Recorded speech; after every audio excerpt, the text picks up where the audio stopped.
Hello, puppies and kids. Welcome to another episode of Blasphemers Bible. We're doing it on a Tuesday because my wife and I are featured. Shut up! I'm doing a show. Do you mind? We don't want to hear you. No. Go bark at somebody else. Shut. We'll douse you with water. My wife and I are featured speakers. Shut up! Damn it! Come here. His, him and his wife are featuring on a cruise, I think, and he's very excited to do a go on a cruise to have a little getaway, and I think that's why we're not having a show because Arn is very lazy and needs a vacation. Yeah. He's only working like half of the vacation too, so Yeah, seriously. I really Step it up. slouch. Indeed. I'm actually freaking out because I don't know how I'm not gonna have much of an internet connection, and I so need one. But anyway, yeah. So for the next 2 weeks, I will be at sea in the Caribbean, wearing my pirate hat, I guess. But anyway, so that's why we're doing it on Tuesday. So thank you very much for indulging that. All right. Anybody have any opening comments? Yeah, unfortunately, because it is on Tuesday, I'm live streaming at my dorms, and this is through my laptop, and that's why my microphone is going to sound like this. So Just remember to hit mute before you flush. He's definitely in a bathroom. No, we I'm saw him not. beforehand. He is on the toilet, and he says he's very comfortable. No, I'm not. Oh, so you're not comfortable in the toilet? Okay, so you should move. No. Both of You you don't can know go what to- medical issues he's going through. Okay, who's gonna begin the reading today?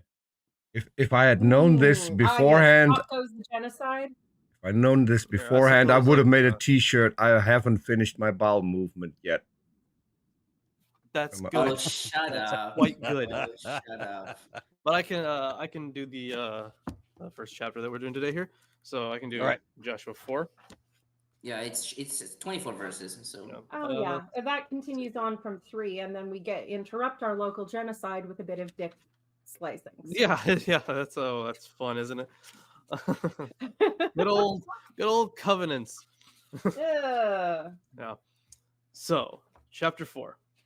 When the entire nation had finished crossing over the Jordan, the Lord said to Joshua, "Select 12 men from the people, one from each tribe, and command them. Take 12 stones from here out of the middle of the Jordan, from the place where the priest's feet stood.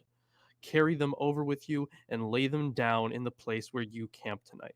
And just to be clear, back in the last chapter, they went right to the edge of the Jordan, and so the reference to where your priest's feet stood, that's where they were like at rest in the waters for a little bit in the last chapter. It does confuse me though, because they weren't allowed to get close to the priests. They had to maintain a distance, but now they're supposed to go and get the rocks, but the water is only standing up because the priests are there. Well, I the don't thing know. is, this is after they crossed, right? So maybe the waters came back down, or maybe I don't know, right? This is after they crossed, though. They have finished, and now some people need to one from each tribe. Sorry, 12 men, one from each tribe is going to get these rocks. Then Joshua summoned the 12 men who he had appointed from the Israelites, one from each tribe. Joshua said to them, "Pass on before the ark of the Lord your God into the middle of the Jordan, and each of you." Oh, so it is still in there, I guess. Yeah, so pass on before the ark of the Lord your God into the middle of the Jordan, and each of you take up a stone on his shoulder, according to the number of the tribes of the Israelites, so that this may be a sign among you. When your children ask in time to come, "What do these stones mean to you?" then you shall tell them that the waters of the Jordan were cut off in front of the ark and of the covenant of the Lord. When it crossed over the Jordan, the waters of the Jordan were cut off. So these stones shall be to the Israelites a memorial forever. The Israelites did as Joshua commanded. They took up 12 stones out of the middle of the Jordan, according to the number of the tribes of the Israelites, as the Lord had told Joshua, carried them over with them to the place where they camped and laid them down there. Joshua set up 12 stones in the middle of the Jordan, in the place where the feet of the priests bearing the Ark of the Covenant had stood, and they are there to this day. The priests who bore the ark remained standing in the middle of the Jordan until everything was finished that the Lord had commanded Joshua to tell the people, according to all that Moses had commanded Joshua. The people crossed over in haste. As soon as all the people had finished crossing over, the ark of the Lord and the priests crossed over to the front of the people. So, yeah, I guess after this setup, they were... well, it's kind of weird, right? Because it sounds In like they crossed retrospect, we it, but then really it should also have read kind of- 3 and 4 together, but yeah, because it sounds like they crossed the Jordan, but then it sounds like they didn't cross the Jordan. well, because it I believe in 3 it actually mentions that you're going to select a man from each tribe. But they Representative man. put down this prophecy that we can prove today. There are rocks in the Jordan. Oh, well, you see, then they each took a rock, and then there was a statue of 12 stones, which was, sacred unto the Lord their God. And this, of course, is not at all retconning a story to justify the existence of an ancient pagan shrine so that you could, let people worship the thing that they're going to worship and include them so they actually go along with your bullshit at all. Yeah, not at all. Definitely not that. Definitely not. So, Given There's definitely some confusion here, and we'll probably Yeah. get into it yeah, about. definitely. So it what's going seems on. like they have crossed over at the beginning, but then so far it seems like they are just now crossing over. But anyways, so yeah, as soon as all the people had finished crossing over, the ark of the Lord and the priests crossed over to the front of the people. The Reubenites, the Gadites, and the half-tribe of Manasseh crossed over armed before the Israelites, as Moses had ordered them. About 40,000 armed for war crossed over before the Lord to the plains of Jericho for battle. On that day, the Lord exalted Joshua in the sight of all Israel, and they stood in awe of him.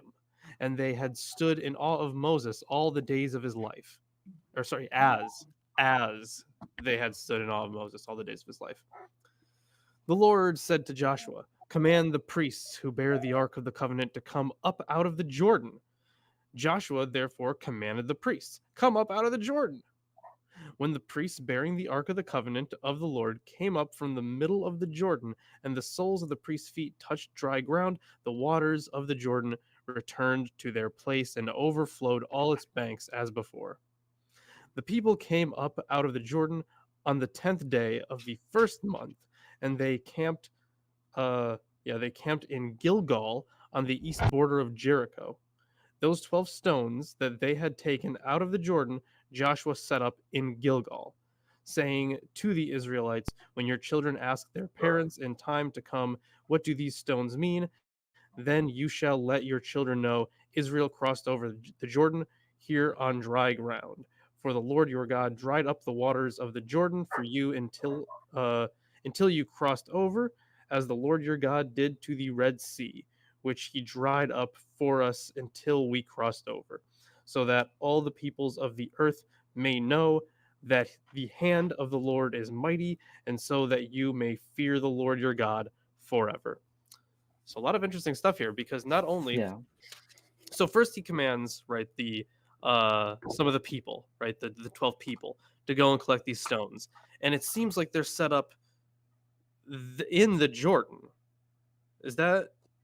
I think it's that they're supposed to take them from the Jordan to the other bank, make a monument, and they're special because they were taken from the bottom of the river where they never would have been able to reach if God hadn't piled up the water like the dramatic bitch he is. Yeah, it is a bit strange. So it doesn't really explain it. That one of the ideas is that so he commands the 12 men to take these 12 stones out to the western side, and then they take it to their encampment place, which happens to be Gilgal, and then they set them up there. And but then also Joshua himself takes 12 stones, right, possibly from the dry land, into the Jordan and at the feet of where the ark was, and sets up those 12, and those will be there forever. Although I think Rashi says that the phrase "they'll be there for to this day" is referring to the stones of Gilgal. So it's like No, sure. it's still very confusing.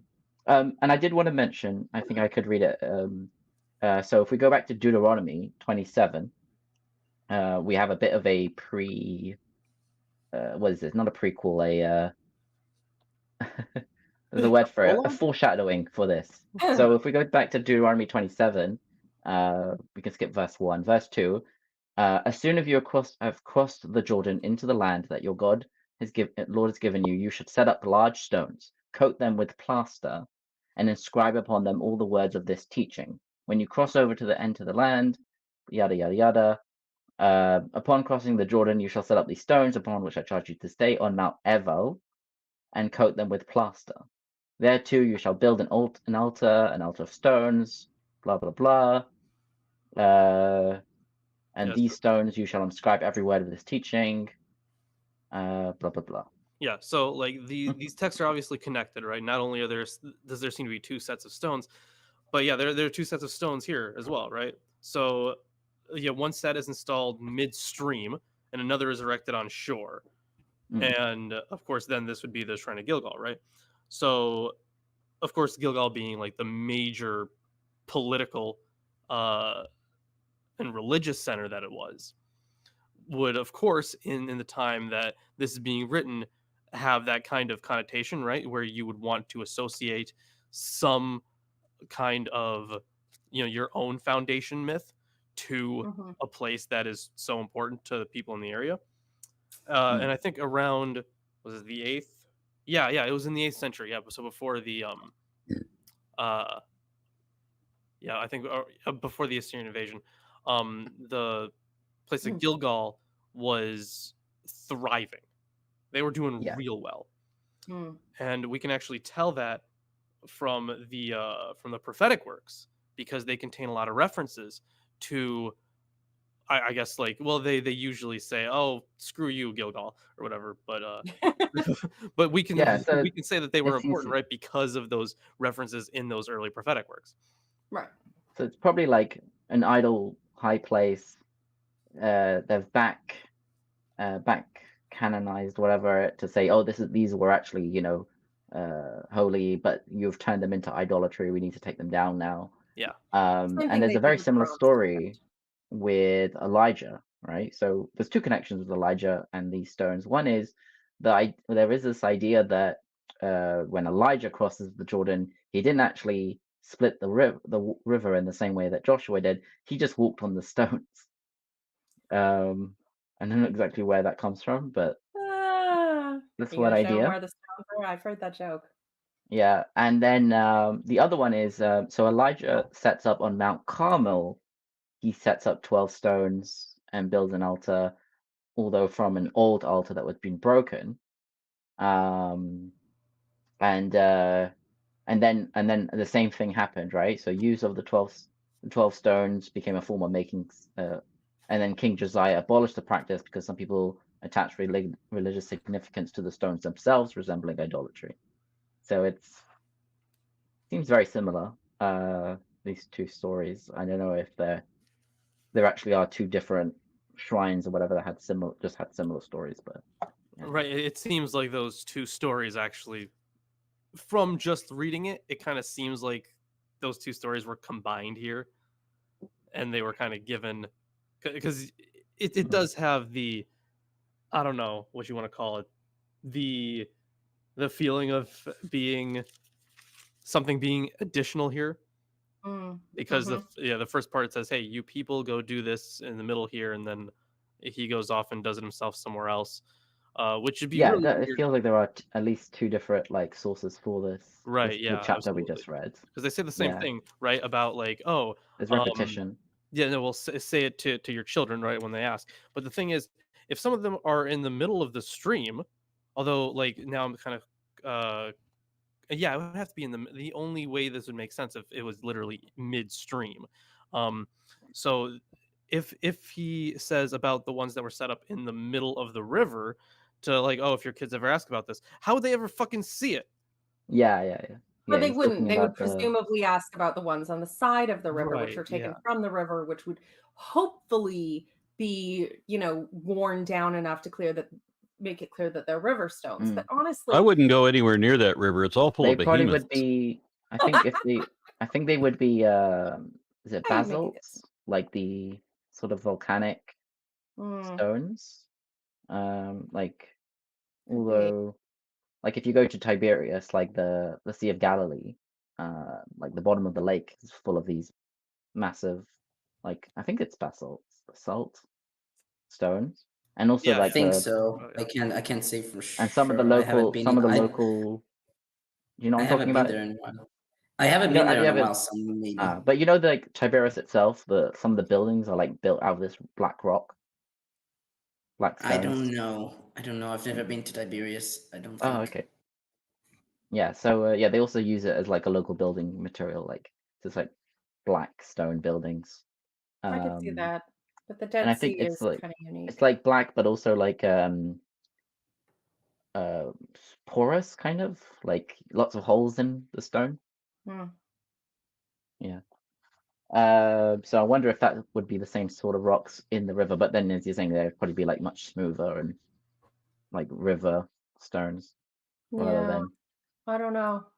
I mean, to be honest, like I said, this all sounds like a retcon to fit in with the, and it does make it interesting that they talk constantly about destroying the idols in the high places. Yeah, not But Basil. anytime they mention a specific image or a specific high place, except for the one in, ones that they destroy immediately, like the golden calf, there's always a reason why God made us do this. It was part of God. It was part of the original covenant. And the subtext being, and you forgot, you dirty sinners, and now we have to destroy it because you've made it an idol and you've destroyed the heritage of God. Fuck you. Yeah, sounds somehow or sounds other. sounds like they're telling you, their own ideologies for special landmarks than anything else. Yeah, exactly. But then later on, when the power shifts, then they have to destroy them because you idolized, like they do with the bronze serpent much later on. We'll hit that Bronze serpent. But yeah, like it's similar.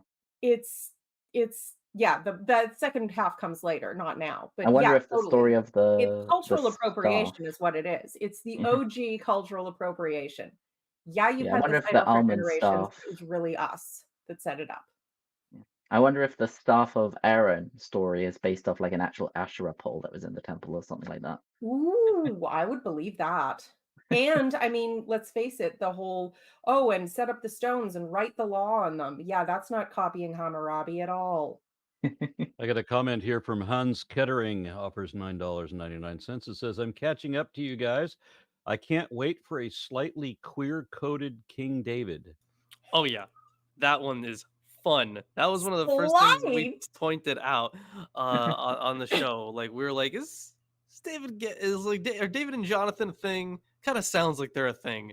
So, yeah, quite interesting when viewed through that lens. Slightly my ass. Go to AO3. You can find them as a romantic couple, and we. All right. Well, the rest of his comment. Also, Aaron, have you heard of an elephant AO3 trunk is Alpha snake? Omega. Have you heard of an elephant trunk snake? They're adorable. Yes, I have heard of those. I don't recommend them as pets because they're very fragile. You're all awesome. May your food be spicy and delicious. Thank you so very much. Do continue, please.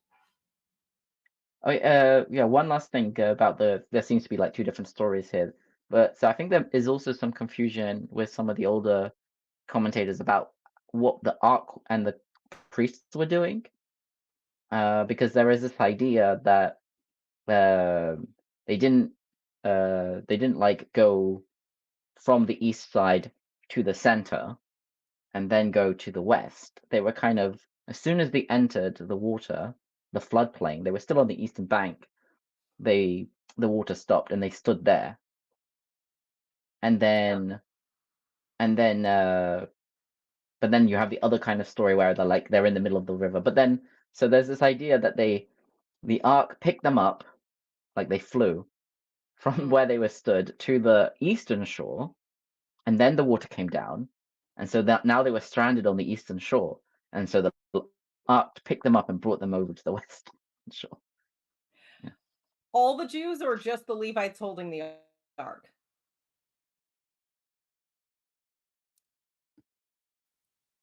I'll start my commentary. Why don't you do that? Yeah, okay. So on verse 2, this verse is similar to 3:12 with slight differences. The Masoretic text has take in the plural, in Hebrew khu, while the Septuagint uses the singular. The number 12 is omitted from the Septuagint. Butler writes that the number may have been omitted in the Septuagint's tradition as redundant or supplied by the Hebrew tradition for explicitness. On verse 3, the 12 stones from the middle of the Jordan, Gregory of Nyssa and Peter Chrysologus wrote that the 12 stones prefigured the 12 apostles. And there is a poem by Prudentius who writes, also 12 stones from Jordan's bed, left dry when waters backward flowed. He raised and firmly set in place the type of Christ's apostles 12.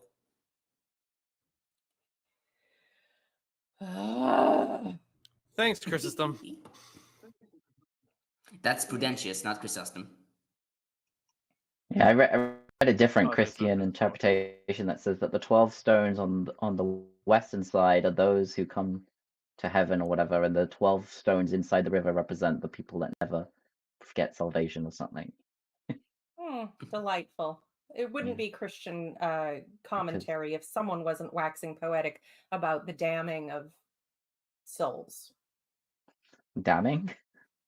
Yes, you know, going to hell, burning, French fried fryer. On verse 6, to serve as a sign among you. Nelson comments, the stones are taken to be a sign and memorial of a recited narrative of saving history, one limited at this point to the ark's crossing and the cutting off of the water before it. For Deuteronomy's concept of a sign, see Deuteronomy 6:8 and 11:18 and 28:46. Perhaps at one time the narrative about crossing the Jordan served as an etiology for these stones. However, in its present form, the narrative does not exist for the sake of the stones. Rather, the stones support the narrative by giving it meaning and significance. They show that this story is foundationally important for future generations, that is, for the readers themselves. Perhaps originally, the 12 standing stones at Gilgal reflected astral concepts, but in this text, the number 12 echoes the strong all Israel interest of book as a whole and seems to reflect Deuteronomy 1:23. From the standpoint of DH, the erection of these stones may have been intended as a partial fulfillment of what Deuteronomy 27, verses 2, 3, and 8 commanded to take place on the day Israel crossed into the land. However, the complete realization of Deuteronomy 27, verses 2 to 13 is delayed until Ebal and Gerizim are reached in 8, verses 30 to 35. I'm sorry to interrupt. Did anyone else get a glitch there, or was that my internet being weird? That was just you fading in and out of Okay. reality. I was I worried. do that sometimes. Now, when your children ask you, Zakovitch notes that asking the children brings back the Exodus. When children are asking about the Passover sacrifice in Exodus 12:25, as well as Exodus 13, 8 through 9, 14 through 16, and Deuteronomy 6, verses 20 to 21. On verse 7, the waters of the Jordan were cut off. In Hebrew, it's nichatu mei hayarden. Earlier in this verse, we find the flow of the Jordan was cut off. Nichatu mei hayarden. These two phrases are similar, with only the difference between the words may and may. Zakovitch proposed that there is a dictography. A copyist who knew the version with the word may wrote it in the margin together with the word before it and the one after it, so it'll be known where it belonged. Another copyist who did not understand the footnote incorporated it into the text. The Septuagint omits this repetition. Ahituv, however, proposed to punctuate the verse much like the NIV and JPS do, and sees it as a special literary style. It's special literary style, yeah. Honestly, with the The whole of the Bible, we see a lot of this repetition. It's considered something of a Hebrew poetic norm to repeat or repeat with variations. 6 things the Lord hates. Yes, 7 he detests, yada, yada, yada. Um, I wonder sometimes if that wasn't a bit of an excuse for why some of the stories are so obviously just copies of the same story with slight variation, like when Abraham and then also Isaac pimped out their wife to the king of who was it? The Philistines? And then also Egypt once for Abraham. But like, yeah, I don't know. It's sort of hard to become to recognize when these things become stylistic norms and when they were just, natural effects of patchwork text. On verse 9, Joshua set up the 12 stones. This seems like a different version regarding the 12 stones. Septuagint, Vulgate, Rashi, and Kimchi took it as another 12 stones. Gersonides writes that the stones are set up inside the Jordan so that everyone will know that the Israelites crossed it. Dozeman proposed that these motifs in verse 9 and in verses 10 through 12, not 12, verses 10 through 11, where the Israelites crossed the Jordan in haste, likely accompany the insertion of the second catechism in verses 21 to 24, in which an editor seeks to anchor the book in the narrative context of the Pentateuch. He writes, the Israelite crossing in verses 10 through 11 prepares the reader for the new setting of Gilgal for the second catechism in verse 20, while the placement of the memorial stones in the middle of the Jordan in verse 9 separates and subordinates the original instruction, verses 4 through 7, to the new teaching at Gilgal, verses 21 to 24, where the focus is broadened to include the experience of the people crossing the Jordan as a parallel event to the crossing of the Red Sea, Exodus 14. The result of the editing is that there are 2 memorials and 2 teachings about the stones in the present form of the text. One in the middle of the Jordan, which ends with Joshua placing stones in the middle of the river in verses 4 through 9, and another at Gilgal, where the Israelites erect yet another 12 stones in verses 20 to 24.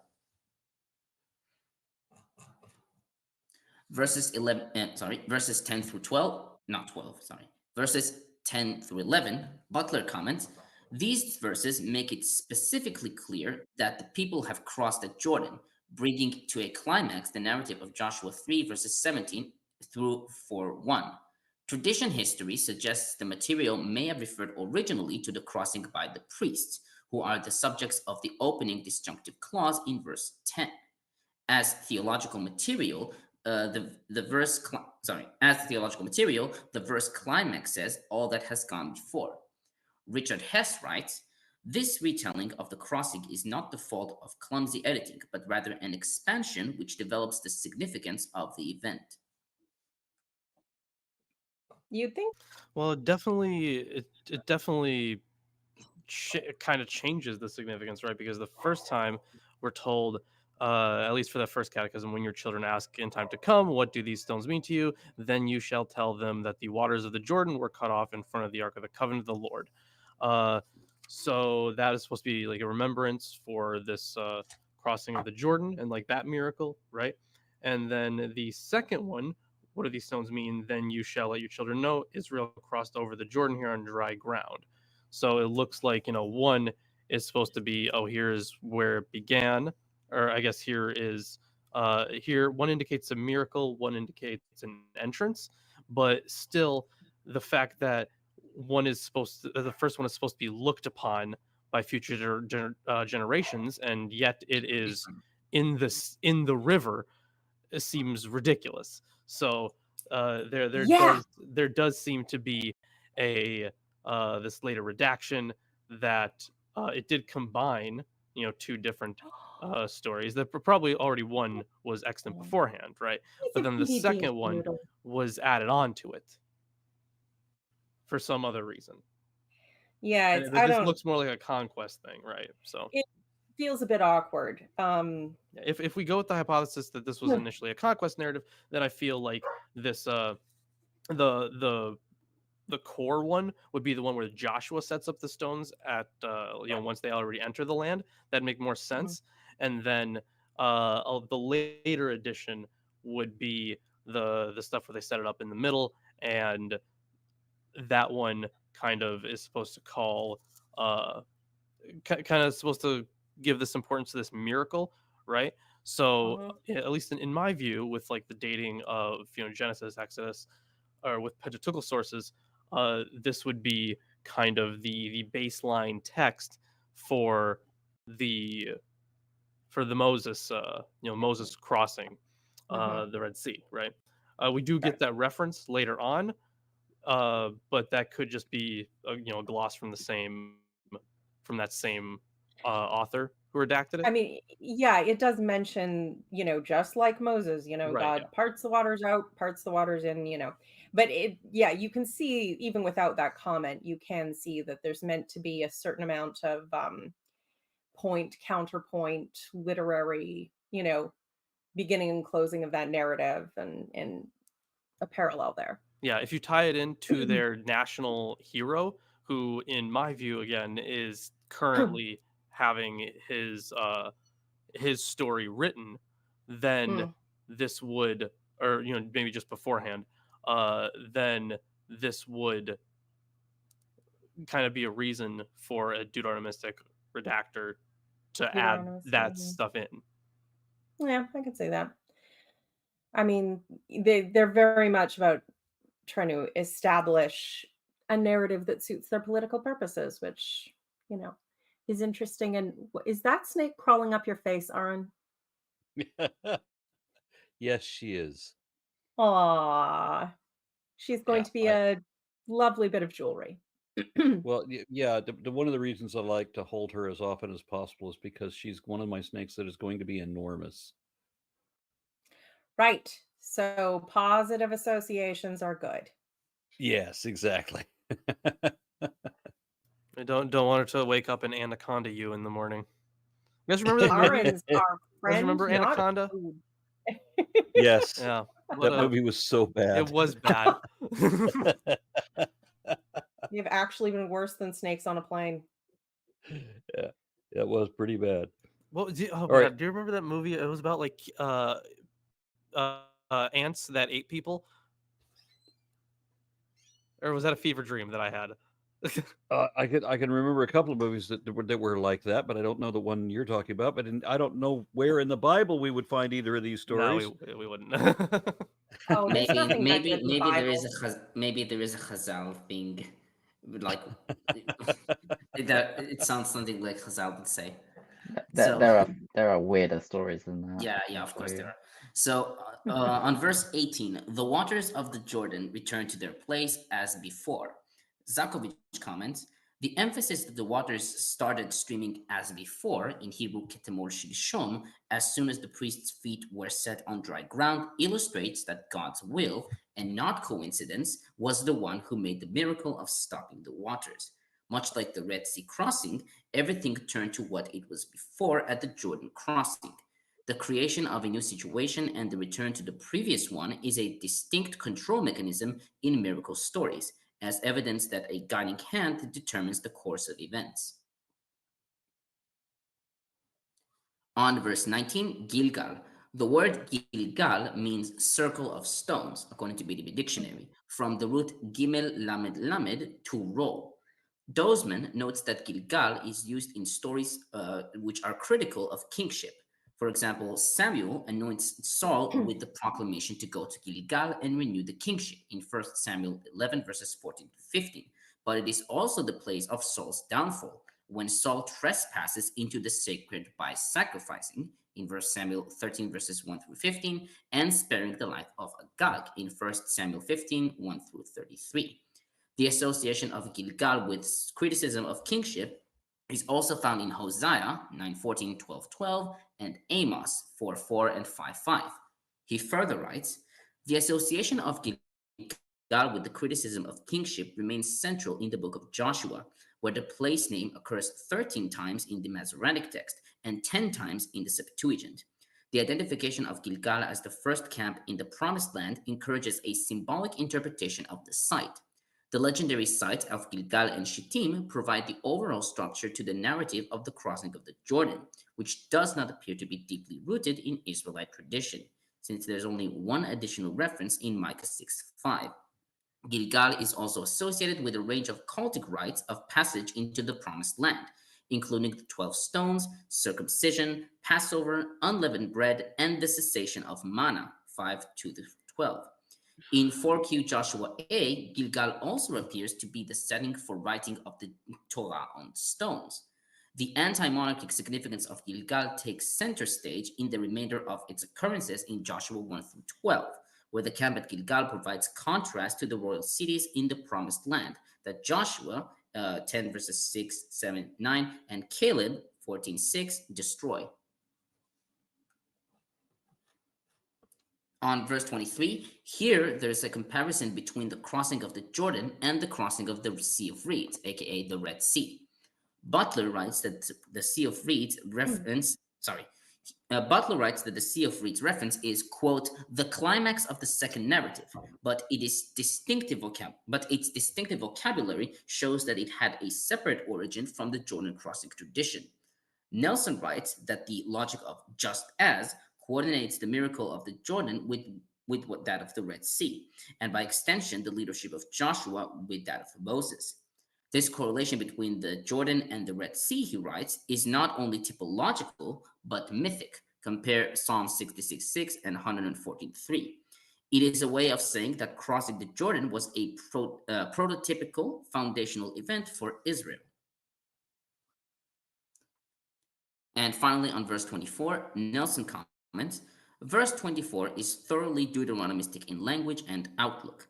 It universalizes the horizon of the crossing event to include all peoples, seen in 1 Kings 8:42 and 60 and 2 Kings 19:19, but then narrows the final focus to Israel's abiding fidelity to its God Yahweh, seen in Deuteronomy 5:29 and 6:2.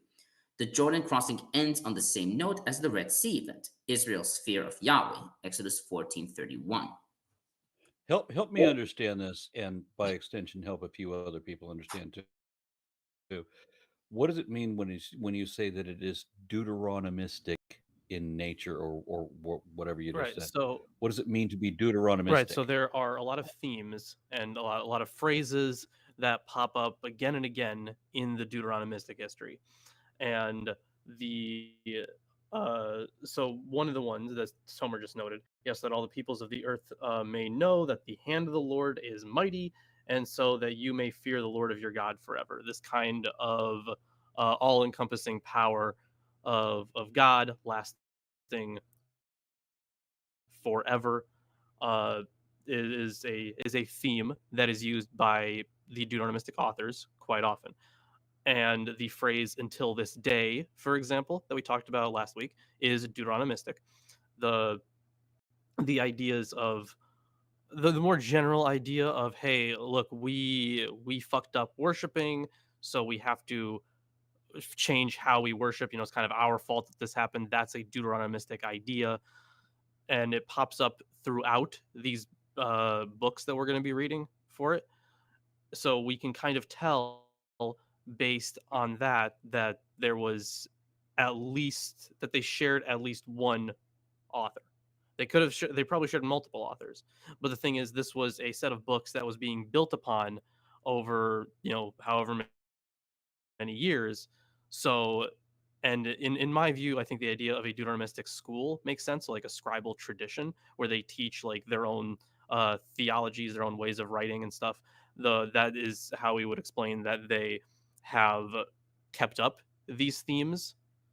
So you're going to see a lot of words and phrases and theologies, or soteriologies, whatever you really want. They pop up throughout, so we can kind of tell that there is, while we have been discussing some issues with the text, right? Like did they set up two pairs of stones, or was it just one initially and then another one was added on? And then we talked about last week with the weird issue of crossing over in 3 days, right? That doesn't quite happen.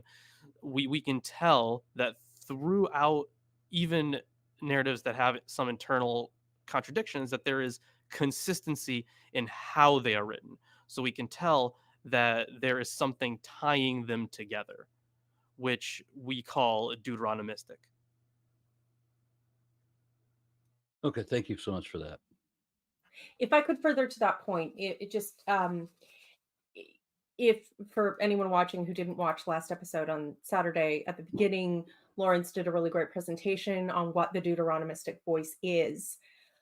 Because all of these books, you have different areas, the different times that different things are written, and then the different times that they're compiled together. We went through that with Genesis especially. It's a total patchwork. The Deuteronomistic voice is during the reign of Josiah, at least partly. That's when Deuteronomy came out. There's a story of, oh, look, we found a lost book of the law.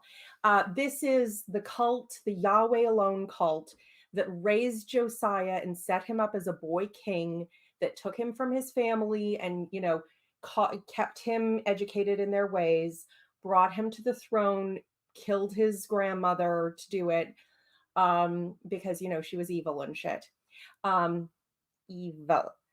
And then, they're sort of trying to establish henotheism in a polytheistic society.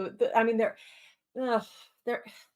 trying to, consolidate political power. That's where you get the talk about how, no, you have to actually come to the temple and do the worshiping here. Right. That's why Jerusalem's so important. Jerusalem is so important. Yeah. Exactly. But of course, Jerusalem in the narrative hasn't been conquered yet. So we have to kind of play to that by, making the laws about the tabernacle, which is going to, retroactively, we can work that for the temple.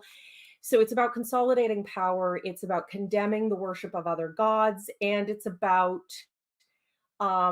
trying to fold in as much as you can into your own narrative and co-opt, any old symbols or, artifacts or rites that you can be like, oh no, this was originally about Yahweh and blah, blah, blah. And this is the story.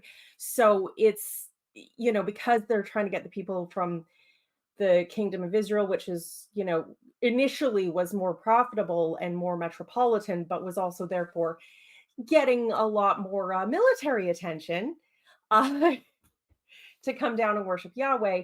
So you get a lot of the Yahweh alone. And there's honestly, I think it's both there and in the priestly exilic, post-exilic voice, there's the sense of it's our fault because we didn't do the right worship. That's why this happened to us, because that's the excuse that's used for every time Israel gets destroyed by the Assyrians, gets dragged away by the Babylonians, yada, yada, yada. It's always the excuse, but there's a slightly different flavor to it. I think I can't tell is it because I don't read the original Hebrew as easily, but there's a slightly different flavor with the priestly. You're reestablishing after the Exodus is a bit of a different feel than this time where the Yahweh cult is, on the ascendancy and really consolidating political power and retrofitting history to their own needs as much as. Yeah, and I think one of the biggest differences, right, is that, the stuff about Moses is kind of like a mythological, it acts as almost like a prologue, like a mythological prologue for these events. But the actual events that are taking place, and I don't think we're quite there to quite actual events yet, but the once we get to the books of Kings, right, we're going to have actual historical events and things that can be verified extra biblically. So the kind of this how rare is that? I know, right? You know what? That's when people ask me about like, hey, is there evidence for anything in the Bible? I usually am citing things from 1st and 2nd Kings, because that's where you actually have chronicles that can be corroborated. There's those 3 gates that were attributed to Solomon. We don't know if he built them, but definitely they were built at the same time. Yeah, and like we're going to talk about like the Solomon inscription. We're going to talk, and like we know that the exile happened. We know we can verify the existence of a good amount of the kings that are talked about. So like it starts off as like them trying to write an actual history. Now, of course, because of the culture they're in, it's going to be like kind of colored with mythology. Yeah, like it is going to have a theological framework for their writing of history. That's how all ancient historiography was. But then later on, we get that kind of mythical stuff attached to the beginning, essentially. Yeah, it's pure I myth. wanna- Oh, Sorry, Lilith, go ahead. no, I was going to say it starts as pure myth. It starts to get into highly mythologized and exaggerated big fish stories of some actual historical and pseudo historical events, and you can see that they're also taking local legends and stories and folding it all in. Honestly, I think Judges is probably the biggest example of that, but ultimately they will be leading to the idea of the Davidic line and the vows God made to David, because that was a lot of what Josiah's claim to kingship as a fucking child rested on, was the blessing of Yahweh and the promise through David. So that's going to be big. And of course, Christianity co-opted all that shit for Jesus that was originally written to pump up Josiah, which is kind of funny. Okay, so two things. First of all, speaking of when you said the line, that's going to be big. I mentioned earlier that she's going to be huge. This tiny little baby, the maximum length on this species is 18 feet. This is a baby. This not even a yearling. All right. Secondly, it is time to get into a couple of comments here. Fact Junior Roll offers $4.99. It says, "OMG, it's RN Ra," which that sentence is kind of funny. And then Antonio Arroyas says, "What do you think are the most problematic sections of Joshua 4? Why did it make it into the Bible despite all the issues?" And I think what Lilith was just saying, this is the perfect time to ask this question. Yeah, so like essentially, the biggest issue is that it looks like it's two other stories kind of combined.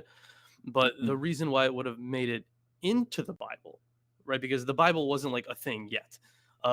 So it was written, it was a very long process, and it's not like they had this end goal of, oh, we are creating the Bible. We are, like, at this point, they were just creating a national history. So the reason why it would have been included is because this edition, or this second Deuteronomistic layer, would have been added very early on. And by very early on, I mean within one generation, maybe two. Like, very early on, this would have been added. So all of our copies of these manuscripts keep them in. And because our oldest copies of these texts are like the Septuagint version and the some stuff in the Dead Sea Scrolls, and then perhaps you talk about a Masoretic text, but even that's medieval. The thing is, because they were all the Masoretic text is medieval. Is that what you said? Yeah, it is. All of our extant copies of the Masoretic text are medieval. Yeah. Okay, thank you. Yeah. So the stuff, like, obviously they were copying from older versions, right? But the thing is, because you already have this scribal tradition that has these certain books written in a certain way, most of the time, entire narratives aren't going to be just kind of kicked out. They're not just going to be left out. They will just be translated. Sometimes better than others, but they would just be translated or copied. Sometimes better than others again. But once you do have a whole bunch of manuscripts, you kind of, and this is kind of, yeah. Once you do have a whole bunch of manuscripts, and this is kind of the job of textual critics, they do try to find like the most probable original reading. So it's not an issue of like, why did it make it in? It's more of an issue of how early did it come in. I've got another comment here from Hans Kettering, offers $9.99. It says, "I'm stuck on that they crossed the river with a wood and gold plate ark. The river is flooded at this point and 2 miles wide, according to some sources. These are nomadic at this point. Correct? I don't know if that was a spelling issue or what the problem is." So I mean, obviously in the story, the waters themselves are moved. They are all kind of pushed to the side to flood a whole other city. What was it, Adam, right? That was the name of the city. So Hmm. I think it was the It was. Yeah, It was. there's It a was city the. called Adam. I don't know if It it's was Adam. flooded or it's just like this is the well, yeah, point the water where the wall flowing was. from above stood still, rising up in a single heap far off at Adam. Okay, so I guess it's not necessarily that it was flooded, but either way, though the waters were like in a pile, Yeah. over there somewhere else. So then they were able. Don't you hate having to clean a pile of water? Yeah, right. It sucks, man. I know. Water finds its level my ass. Gomer, how's that pile of water in your bathroom? that you are currently in? Basically, as with everything Screw all else, of you. the answer is magic. And what I find remarkable is that all of these are super superstitious people, Mhm. and I had this idea of humanity when I was a little boy, and I realized this is entirely naive.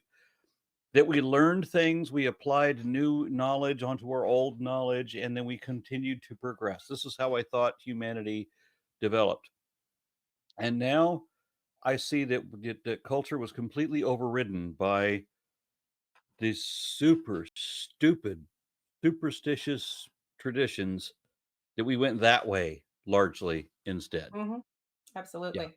Well, and I think that's how a lot of the inconsistencies come to be, retained because the text is sacred. So we can't change it, even if it doesn't make any goddamn sense. We have generations of, really devout little scribes who've been raised on this, and it only becomes more incoherent as you learn more, and it doesn't matter. You have to keep it. It's sacred. Shut up. Yeah, but the thing is, So- sometimes scribes would do this thing where they try to correct it.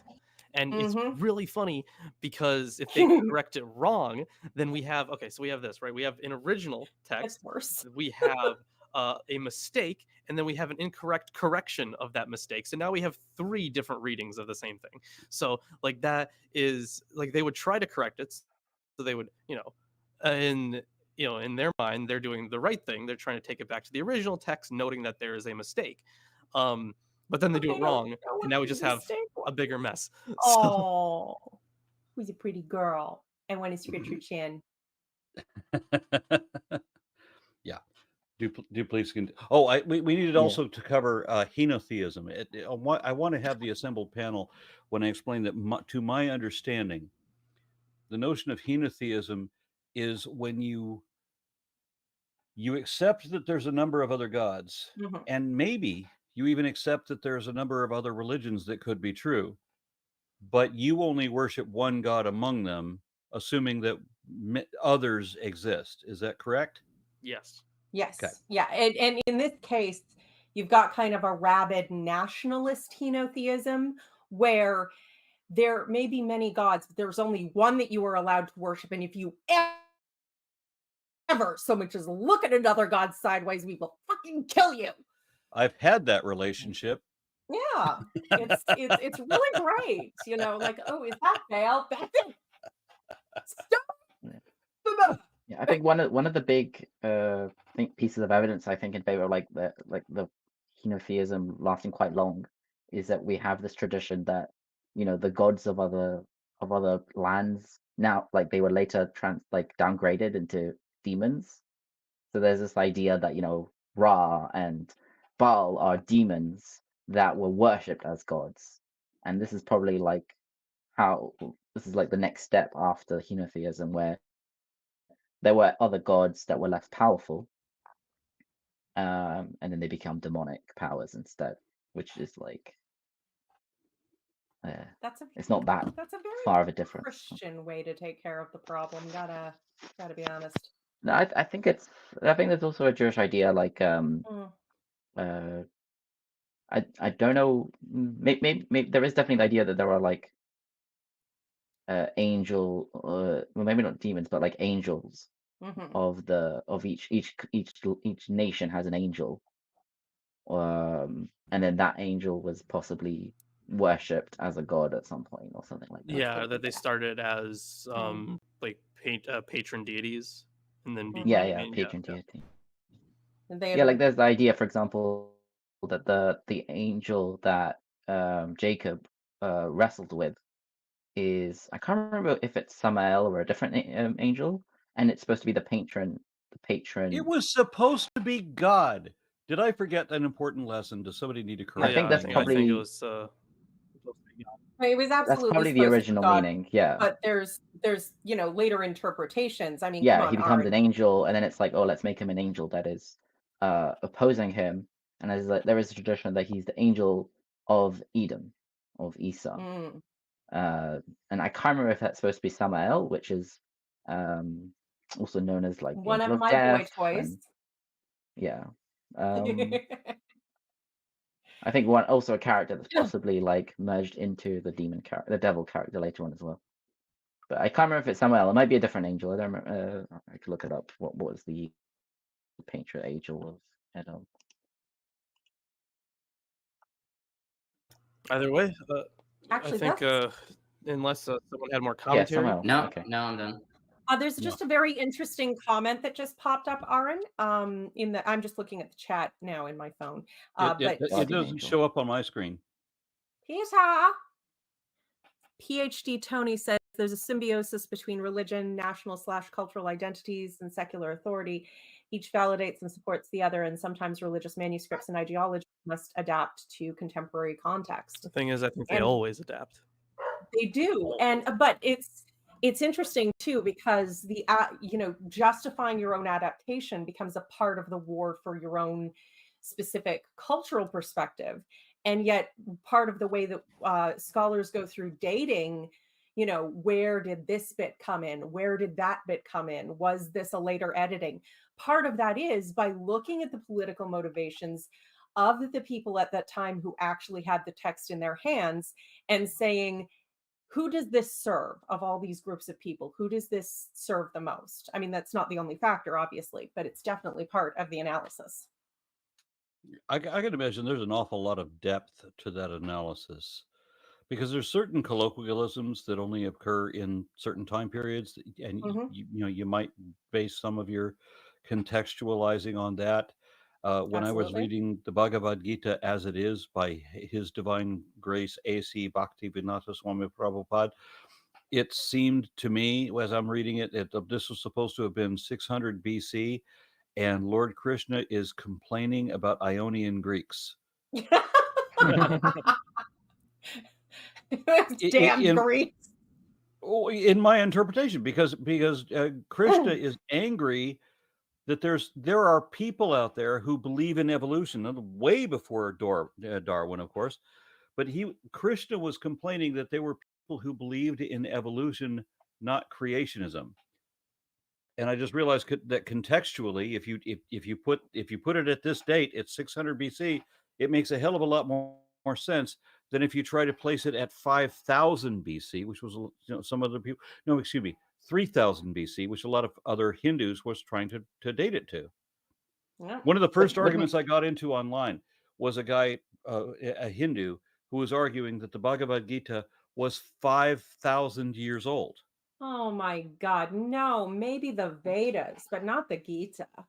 Not even the Vedas.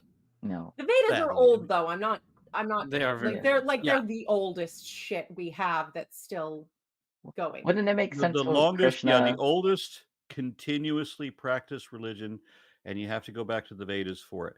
And it is true to say that Vedic scriptures are older than the Bible, hands down. Oh yeah. Yeah. But it's like the newest of the Vedic scriptures are not as old as the newest of the or the oldest of the Bible scriptures, so there is an overlap. Yeah. Wouldn't it make more sense for Krishna to be the god of evolution, since he's the Creator. what's the word? You'd have to know things about strategy to figure that out. If you knew what the science was going to reveal later, you would have written it in earlier. I wrote. I remember when I was taking my was it Eastern religions course, I did a paper comparing the Bhagavad Gita to Supernatural, the TV show. Oh no way! And God.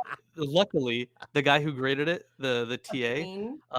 was a Supernatural fan, and he was like, "This was so much fun to read." In fairness- Lawrence, which version did you read? Did you read Bhaktivedanta? I don't remember. We were, given a version, and I forgot which one that was. But I do have another copy that I picked up. It does have a lot of commentary. I have the Bhagavad Gita, and I also have book 1 of the Mahabharata too that I recently got in, along Ooh. with the Popol Vuh, which is the Mayan text. Excellent. So a lot of exciting stuff. Did you But read both of those? No, I just got them. They're on my bookshelf right now. Okay, because I mean the Mahabharata is enormous. Yeah, it is. So it's only book 1 of it. It's only book 1 of the Mahabharata, but it starts So off in I an I interesting want to way. tell an embarrassing anecdote. I met this Hindu couple in Just to college. remind you that we're reading the Bible, so make it quick. Shut the fuck up, Mom. Okay, so I met this Hindu couple when they told me that they were Hindu, when they identified as Hindu. I'm like, you can help me out here, because there's this passage in the Mahabharata that I'm aware of, but I don't know where the scriptural reference is. I saw a movie adaptation of it, and there's this moment where Krishna gives sight to the blind, and I wanted to know where this moment was, and they said, we're Hindu because our parents were Hindu, not because we believe it. I'm like, oh, okay. Yeah, it's religion is cultural, and that aspect of it is not tied to belief. You can be an Irish Catholic atheist because there's so much national and political identity tied up with that, and ceremonies and rituals and history, even if you think God is bullshit and the Pope is an ass. You know,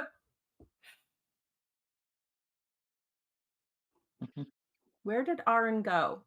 Anyway, do we have to get back to reading the I Bible? think there maybe We is do, we another. do. Well, we do. Oh, I no, think yeah. we are getting to the part where the one thing that everybody really really loves, circumcision. Dick Yeah, the next chapter. skin! Chopping up dicks, my favorite pastime, unlike God, whose favorite pastime is genocide. But Peter, I back in hope my day, we called that whittling. Peter, I hope you prepared the meme from Lord of the Rings for this one. But, I well, we've did. had one breakfast, yes, but what about second breakfast? I didn't get a meme. We had one circumcision, yes, but what about second Okay. circumcision? I've got a comment from PhD Tony, who offers $10. You read that already. Yeah. That's I the one did? we read. Yes, you did. Oh, I'm sorry. Okay. Go ahead. You read, Aaron. It's your turn. Oh, yeah, yes. My apologies. All right. So when all the kings of the Amorites beyond the Jordan to the west, and all the kings of the Canaanites by the sea heard that the Lord had dried up the waters of the Jordan and for the Israelites until they had crossed over. Excuse me. Let somebody else read, because I have fucking dogs that have to bark constantly. So Let me do it. All right. Yeah, I think first we should do the circumcision part, and then we can get to the rest of it. So I think I'll Yeah, I stop. always I'll want to stop save it. circumcision for last and come up with any excuse I can to avoid it. Due to I unforeseen think through verse 9. circumcisions. So through verse 9 would be. I had it till 12. Okay. Yeah. No. No. Right. Now, when all the Amorite kings west of the Jordan and all the Canaanite kings along the coast heard how the Lord had dried up the Jordan before the Israelites until we had crossed over, their hearts melted, and they were no longer had the courage to face the Israelites. At that time, the Lord said to Joshua, "Make flint knives and circumcise the Israelites again." So Joshua made flint knives and circumcised the Israelites at Gibeah. Haraloth. Hold on. Did you say circumcise the Israelites again? Yes. Well, we've had one circumcision, but what about second circumcision? Right. So Wait, okay. I so don't I've think he lost knows a about little second bit. circumcision. I've lost a little bit of me that I wanted to be a lot longer. And now you want to make it a little bit less. I want to be a little bit more. And I think the meaning is second circumcision after the Exodus. The first one being the first generation that left, the circumcision being on the next generation. And also, there's also another opinion, yeah. No, there's another thing to note, that what the place where Lilith said, "Givat ha'agalot," it literally means the hill of foreskins. Yeah, in fact, Alter just straight up translates it as the hill of foreskins. Yeah. So Aring dies on a hill of whores in the desert, on a mountain of whores, and they come back out of the desert to a hill of dicks. Okay, Yeah, right. I mean, I have commentary on this. It's not really clear what it refers to, but My I'm my not done grandfather reading. my grandfather was a moil, and he actually circumcised me, which is good because he's pretty good at it. No botch job there. Good. Yeah. You know, he wasn't that other guy, you know, Boris cut your bollocks off, whatever his name was. Oh. And so we used to make a joke that he used to have a little a miniature cemetery in the back garden, you know, To bury all the foreskins. for his hill of foreskin. That's pretty funny. That's hilarious. And then we were corrected. They're like, no, it's put in a little box and buried with him. Like, oh, okay. Yeah, sure. Anyway, so there is a little further explanation in the text, just to be fair. So Joshua made flint knives and circumcised the Israelites at Gibeah Haloth. Now, this is why he did so. All those who came out of Egypt, all the men of military age, died in the desert on the way after leaving Egypt. And all the people that came out had been circumcised, but the people born in the desert during the journey from Egypt had not. The Israelites had moved about in the desert 40 years until all the men who were of military age when they left Egypt had died, since they had not obeyed the Lord. For the Lord had sworn to them that they would not see the land he had solemnly promised their fathers to give us. It's really, the pronouns keep switching in this one. A land flowing with milk and honey. So he raised up their sons in their place, and these were the ones that Joshua circumcised. Oh, did you ever hear They that? were- I heard that. Yeah, that was I think that wild. was a little glitch. That was a glitch. I don't know if it was me. If it continues, I'll kick myself out and come back. But Okay. yes, these were the ones Joshua circumcised. They were still uncircumcised because they had not been circumcised on the way. And after the whole nation had been circumcised, they remained where they were in camp until they were healed. Then the Lord said to Joshua, "Today I have rolled away the reproach of Egypt from you." So the place has been called Gilgal to this day. Or Gilgal Haraloth, which, as you said, means hill. No, that's not the same. It's Gilgal Oh, here. Gil- The Gilgal. previous one is Oh, yes. Givat. Gibeah. Yeah. So the Yeah, big, Gil was the one that. the big thing But- that I see about this Yeah. section is about this circumcision stuff, right? Is if this was also added in later, because I think that honestly, like, from the end of chapter 4, it goes honestly pretty well with the rest of chapter 5 here. So verse 10 onwards, it sounds like it definitely fits in better, especially since we have like what is it, the people came up out of the Jordan on the 10th day of the first month. And so like that transitions into the Passover feast in verse 10. So this section having so many obviously similarities to the whole Abraham thing, I would think would be kind of a foundational work for a later author writing about Abraham. Would be like, hey, if we want to continue this tradition that we're doing, here is an ancient story about for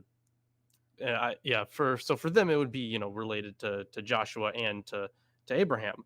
But the fact that they had to do it a second time means because like you'd think that if it were, I believe, unless I'm misremembering it, that it was established as a thing you should do with the children, with all boys, like every generation. I think that was It's Wait, established what in what the is this law. religion saying we should do with all the little boys every generation? cut part of the Yeah, dick off. 8 days old. Yeah. Of course. Yeah, so that was in Genesis though, right? The this should be done thing. Yeah, and it was in unless I'm Genesis with misremembering. Abraham, Right. Yeah. And it was that he was also already mentioned in the law at Mount Sinai. And there's the thing with Moses doing the mass circumcision on the way out, because this is all of us, setting out. There is, you could see kind of a reflection with Joshua. You've got the parting of the waters. You've got the people, re-establishing their connection with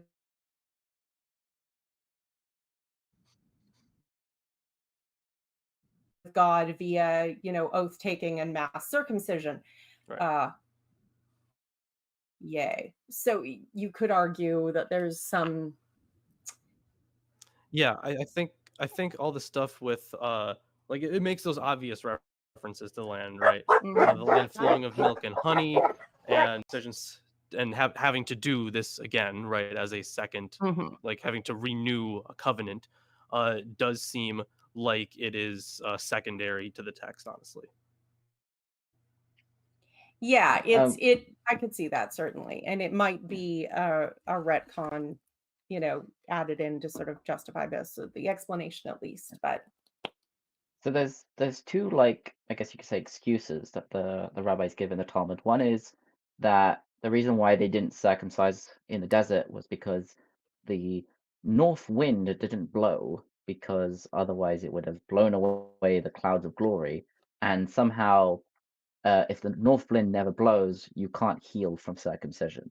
So they couldn't. It wouldn't have been safe for them to circumcise. And the other excuse or reason given is that the second circumcision refers to like an actual second circumcision, which was like a full circumcision, revealing the corona, and the idea was that before this point, the circumcision was only partial, and so Are any of Moses, the men in this audience feeling genuinely uncomfortable with this?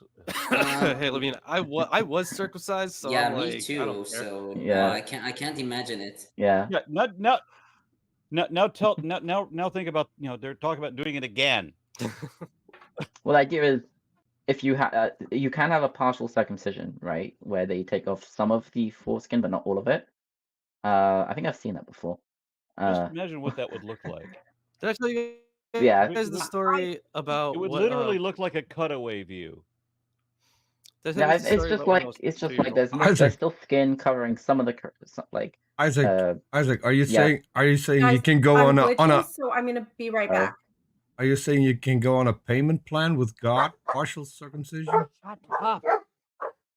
Dude, sounds like a payment No, I plan think to it's just me. like I think like because in America it's like cultural, right? Circumcision is cultural, so there's no like specific way you have to do it. So it's quite common for people to be partially circumcised. Like from a religious perspective, it's not actually what's going on. Why can't you just be ceremonially circumcised? Like walk into That is a thing. Just walk in wearing a hat, and they knock the hat off of you. That would be fine. I personally think that all priests and ministers of all religions should leave the children's genitals the fuck alone. Yeah, no, that yeah, fundamentally, yeah. Like it's a Yeah, fucked I think practice. there is such a thing as there is a ceremonial circumcision, which is like if someone were to convert to Judaism who was already circumcised, they would like do like a pinprick or something like that. I mean, because the blood is again, important. this is the thing that you want to add as many eighths of an inch to the length as you possibly can. It really doesn't make a difference to length. Yeah, you say No, that. it makes a difference to when you heard the whatever. But Okay, so PhD Tony offers $5 Australian and says, somebody clip that. I want to save circumcision for last from Aaron. There's bound to be a context we can use that in. Yes. On Aaron's deathbed, I want to save circumcision for last. And then Hans Kettering offers $4.99. It says, read in Conan voice, and there he sits, strong on his mountain of foreskins. That's just fucking creepy. Oh, And Oh, it that looked an awful Conan. lot like a bag of pork rinds. I was very confused for a minute. I was thinking of a completely different Conan. What other Conan? Oh, that one. Conan, Okay, sorry. Conan the detective. Yeah. Then Matthew K. Matthew K. Says, panel, what was the hill of foreskins from the defeated Philistines? Isaac, I'm glad it wasn't a ripoff. I got it half right. Oh. No, That's he funny. asks, was the hill of foreskins from the Philistines? No. And no, as we've clearly read, it's from the Israelites. Yeah. But then Well, we do I'm have glad- that story with David. And, Well, yeah. But I'm actually glad it was a cutoff rather than a ripoff. I think a ripoff would be a lot more I painful. agree. Yes. however, However, are lovely if they're just kept clean, for the record. But yeah, the David foreskins were the Philistines, and that's how he bought his first wife, with a bag of dicks. and I remember a story about Merneptah circumcising, or was he circumcising? No, never mind. It was, or was he cutting off the hands of people who were, I think he was either cutting off the hands of people who were circumcised and were not, and then he came out with like a whole bunch of hands, kind of at least counting people by if they were circumcised or not. I think that was a story about Merneptah. That sounds really fucked up, but I believe it. Right. I think I might be confusing something. It's been a while since I actually read that. So I This might be a good idea to mixing bring up. something Is it possible that circumcision as a practice was adopted from Egyptians? I don't know. No clue. Mm. Although I think it would probably Like have it was a more priestly. Near Apparently, Eastern the priests context. in Egypt were circumcised. Hans Kettering offers $1.99 and says, Phantom pain is real, my man.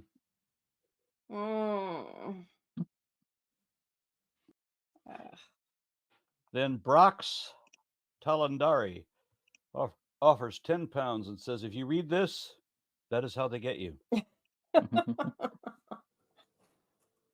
Oh, that's terrifying. It's just no, like it just please stop cutting up people's junk. Just stop it. Stop it. Stop it. Stop it. Stop it. It's bad enough when you realize that the only reason that I'm circumcised, that Lawrence is circumcised, that my son is circumcised, the only reason had nothing to do with cleanliness. It had nothing to do with improving God's design. It had nothing to do with any of that. The only reason is because somebody decided that they needed to diminish appreciation for sex. Yes. Cutting off the foreskin not only diminishes the male's appreciation of sex, but it also inhibits the female's appreciation as well, because when you have the foreskin can remain against the outer wall, and then the penis can move on inside, and then everything's fine. But when you take that away, well, now you've got this abrasion that you've got to push through. So this is just fucking up something that worked perfectly fine before and did not need to be fixed. But then they had to get even more evil than that and said, oh shit, you mean women enjoy this too? We have got to find a way that women can't enjoy this at all. And then do the female. Yeah. Yep.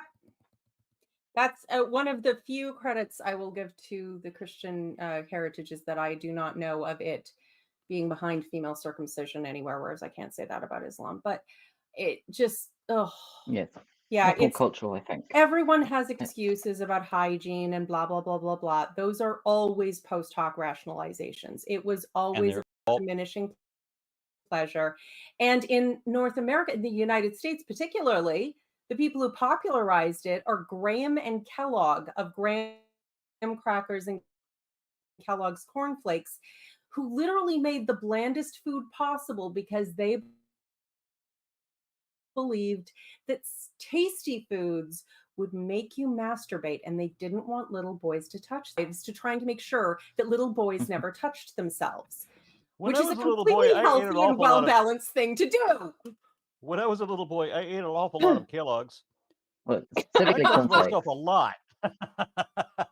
Cornflakes was the original When I was a little cereal. boy, I had socks that could stand up on their own. I find it ironic Yes. that the Kellogg's cornflakes looks the way it does. So. Yes. So I have a comment here from what it was. It disappeared. Let me change the screen. Brax Talandari offers 100 pounds. Leave foreskin unleavened. Did you seriously just spend 100 pounds? to talk about foreskin. Wait, I don't get it. Yeah. Wow. Thank you, That's some Brax. dedication there. As in unmasturbated? As in, you don't wait for them to rise. Oh. Yeah, there's a story of someone, a Moyle, who made a wallet out of his foreskins that he collected. He rubs it and really it turns don't into a know. briefcase. Oh. And here I was believing it for full, right up till we get all the way to the punchline. I believed that story. I'm so ashamed. In my case, truth is stranger than fiction. Yeah. But I believe Tomer probably has some commentary on this. Yes, I do. Yeah. Yes. Let's hear about the dickskins. Okay, has, so has on commentary verse on the Nelson briefcase. comments, this verse is a Peter, do not. So on verse 1, Nelson comments, this verse is a pre-Deuteronomistic redactional tie between crossing into the land and the ensuing warfare with the kings. On the one hand, it serves as a conclusion for the Jordan crossing, reflecting the language of 423 and the content of 424, all the peoples might know. Yet the grammar of an introductory temporal phrase points to a new start. The verse looks forward to the struggles that follow. Its language connects to the organizing principle of the pre-DH form of Joshua, as seen in 2 verses 10 and 11, 9, 1, 10, 1, and 11, 1, and reflects divine warrior ideology, seen in Exodus 15 verses 14 through 16. Here, the Amorites are taken to be the inhabitants of the highlands, as also 10 verses 5 through 6 and Deuteronomy 144, and the Canaanites those who live by the coast. On verse 2, Butler comments, 4Q Joshua A does not appear to preserve verse 1, but has 8 verses 34 to 35 and a unique text followed by 5.2.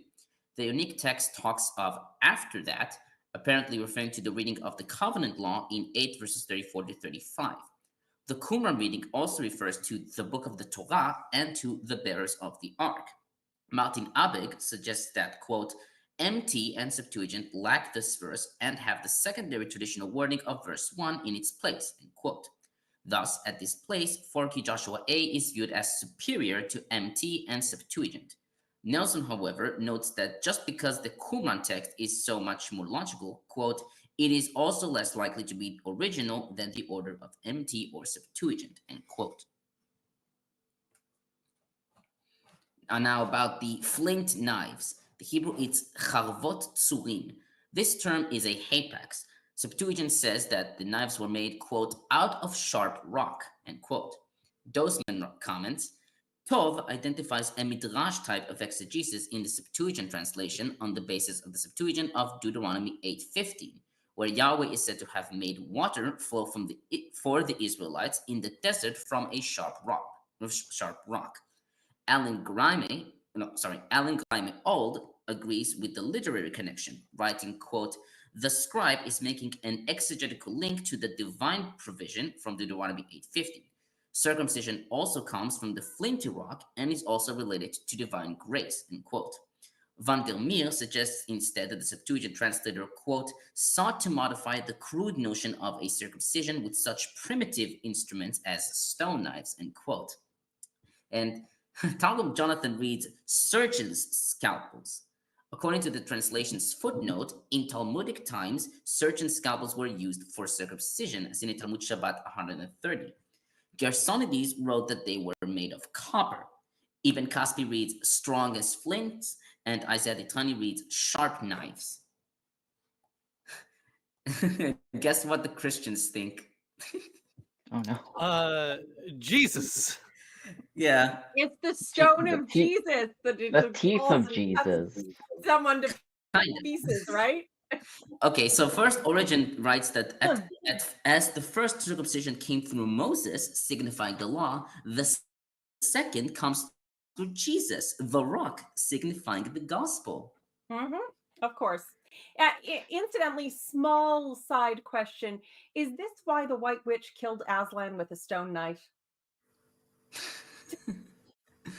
I can nerd in multiple fandoms, but seriously, I love the objection that Well, no, since you don't make. mentioned Aslan, since you mentioned Aslan, yeah, it's still Christian. Yeah, I know. I love the idea that they're objecting that, mass mutilating of their children's genitals, but don't try and make it sound primitive like it's stone knives. God. And also Tertullian and Justin Martyr, they write that Joshua prefigures Jesus by ushering those lingering in the world into the promised land after the circumcision with stone knives, which are Christ's precepts. Yeah, that's totally the same thing. There are some good things Justin about. Martyr and Hold on, Tomer. There are some good things about circumcision as well, because we've got Farting Duck in the side chat, and he said, "I was born without eyelids, and they used my foreskin to remodel new eyelids. So the only side effect was that he's now cockeyed."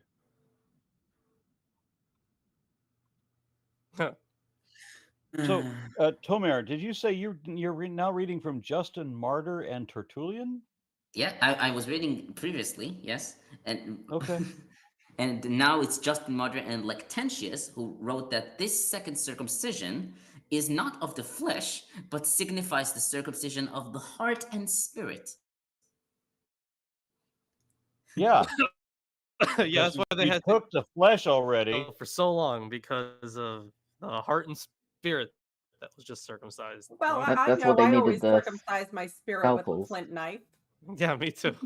That's what they needed the surgeon's scalpels for, to circumcise the heart. Can't you just ceremonially circumcise the spirit and leave me with the actual functional meat? Yeah, God's kind of an asshole. Sorry. I think the cat's Anyway, gonna I do can't really bad. handle this much dick mutilation without more rum, so I'm going to be right back.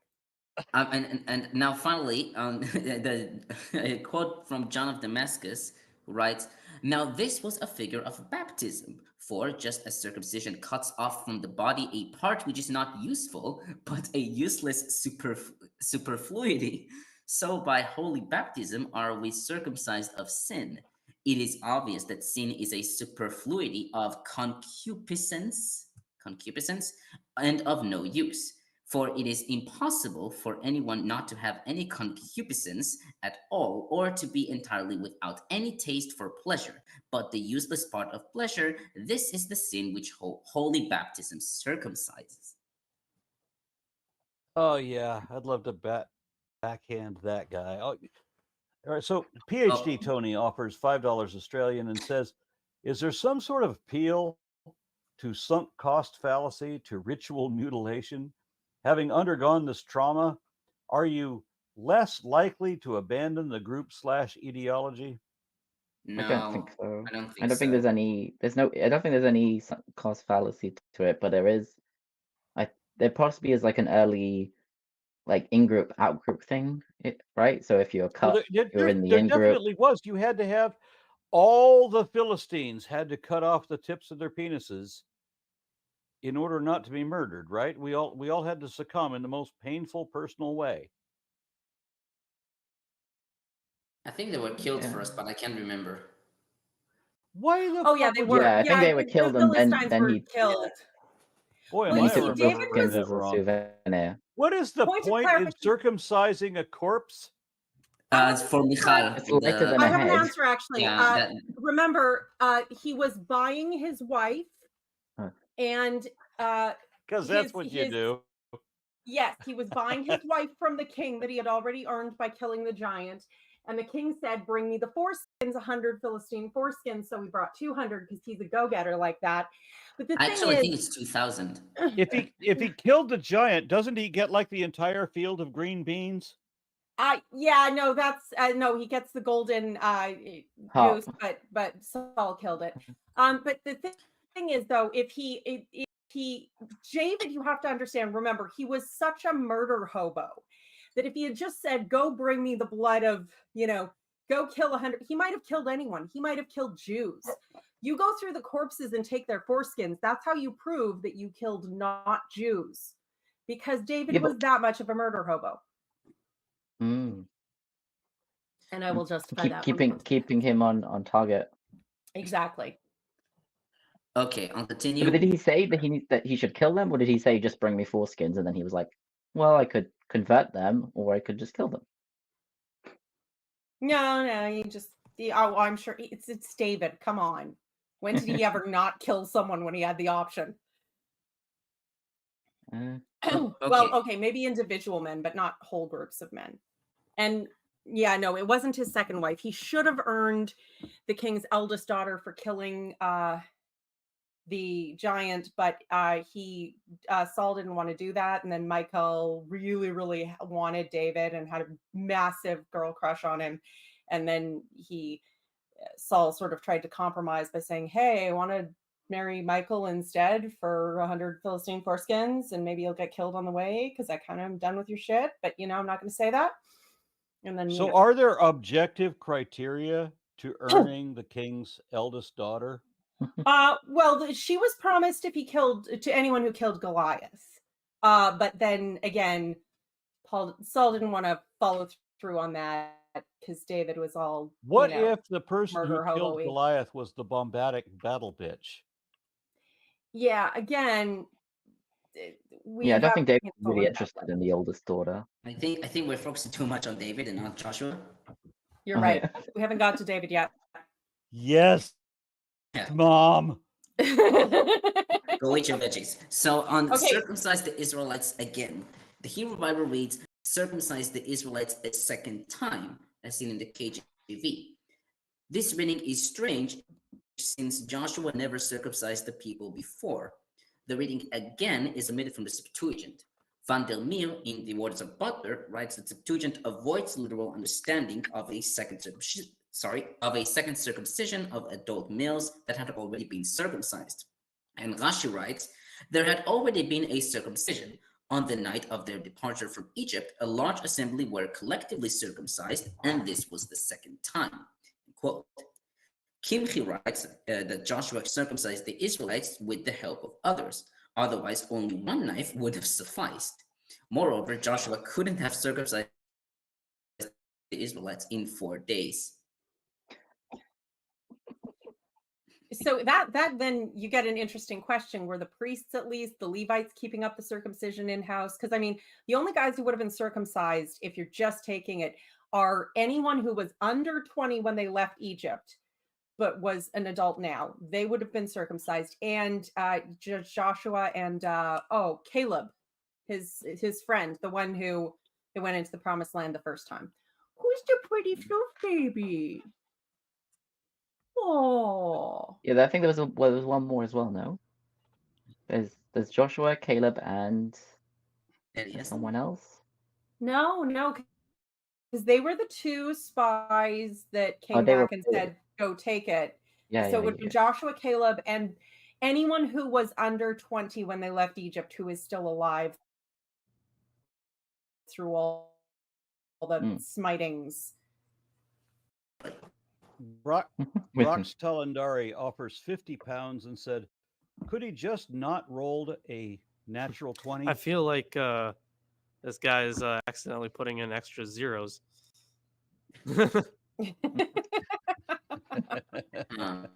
Oh, David. I mean, Joshua didn't have much luck rolling. He had 12 stones here, 12 stones there. He still wasn't good enough. Now, on verse 3, give ad ha'aralot, The meaning here is the heel of foreskins, as KJV renders. Zakovitch writes that it's doubtful that the name did exist, or it was from the author's imagination. Dozeman adds that the phrase could be understood as quantity, i.e., Joshua circumcised so many Israelites that there was a heel of the foreskins. He also notes the opinion of our Gradwell that heel of the foreskins reflects the practice of burying the excised foreskins. Early translations emphasize that this is the name of a place. Have you ever been to a hibachi grill? No. Go to a You hibachi should grill. go to hibachi grill. They're pretty good. I don't think. Yeah, really, seriously, they are. But when you watch your chef at your table, like flicking his knives and like doing a sword fight with himself, just imagine that this is the guy who has circumcised, 11 jillion Philistines or whatever. This is the way that he works. Oh, so when he's like flipping the the onion ring around, doing that stuff at the Korean barbecue, and oh wow, that's well, at least No, he has I would just precision. imagine David walking through the field of dead Philistines with a big old pencil sharpener. Just a tip. Man, he's got to be clearing that thing out like very often. Oh, thank you, Isaac, for my best laugh of the day. Third time's a charm. Mm-hmm. Oh God. On verse 4, the cause why Joshua did circumcise, I'm reading the KJV here. Septuagint reads purified instead of circumcised, interpreting the circumcision as an act of purification, which the Masoretic text does not describe. Dozeman writes that the emphasis on purity suggests that the Greek translator is interpreting circumcision considering Egyptian cultural practice, which Herodotus in Histories 237 emphasizes as having a central role of purity. On verse 5, all the people born in the wilderness during the journey from Egypt has not, quote unquote. This phrase is absent from the Septuagint. Similarly, in verse 4, it omits the mention of the death of a generation in the wilderness. Butler writes that Septuagint reports the circumcision of those born in the wilderness and those not circumcised in Egypt, and makes the older generation directly responsible for the uncircumcised state of their sons. Verses 6 to... So tell me about your father. Yeah. It's all his fault. Verses 6 to 7, Butler comments, the writer makes clear how the circumcised people of God came to be a nation opposed to God. Here is the Deuteronomistic theme. God has clearly revealed his will to his people in the Deuteronomic law. They have refused to listen and act. This brings immediate action from God. He swears an oath that disobedient generation will not have part of the oath he has sworn to the fathers. Here is an important statement about the nature of God's promises to his people. He has made a promise that directs the history of his people, and that promise can be realized only by an obedient people. A disobedient generation finds itself under an oath, counteracting for a time the promise of God. The promise itself is maintained and transmitted among the people in the first person plural. It is an oath sworn to us. Yeah, I feel like the connection with this passage and with I guess the next one as well. It's much more concentrated on stuff that popped up in the law. So like this talks about circumcision, the next is going to be talking about the Passover. So it is much more connected with the Exodus story. On verse 6, 40 years. Septuagint reads 42 years. Nelson proposed that this is a case of... That's the ultimate answer. Only nerds will catch that. I caught it. I got it. I just have my towel with me at all times. That's what you have to do. Okay, now listen. Nelson proposed that this is a case of tautography. Zakovitch proposed that Septuagint added the years mentioned in Numbers 10:11. Dozeman writes that the number 40 in the MT is likely a metaphorical one, meant to represent the general time span of a generation, as in Judges 3:11. Oh, Tomer, I've got a Yeah. question. Is that Dozeman J or Dozeman TB? TB. Okay, continue. Yes. So on verse 7, so he raised up their sons. Zakovitch proposed reading after Vulgate, Peshitta, and Talmud Jonathan, the sons who stood in their place, reading HaYamim instead of Hekim. Hekamim instead of Hekim. On verse 9, the reproach of Egypt. In Hebrew, it's Cherpat Mitzrayim. The meaning of this phrase is unclear. Kimchi, Titrani, and Ahituv wrote that the reproach, quote unquote, is the Israelites being uncircumcised, since the foreskin is considered a reproach according to Genesis 34:14. Abravanel wrote that the reproach refers to the Israelites wandering through the wilderness. Butler writes that this refers to the insulting social position as slaves to which Israel was degraded in Egypt. Dozeman writes that it may refer to an action of the Egyptians, such as taunting, as in Zephaniah 2:8, quote, the taunt of Moab, end quote. He writes that this interpretation emphasizes the function of verse 9 as a conclusion to the ritual of circumcision.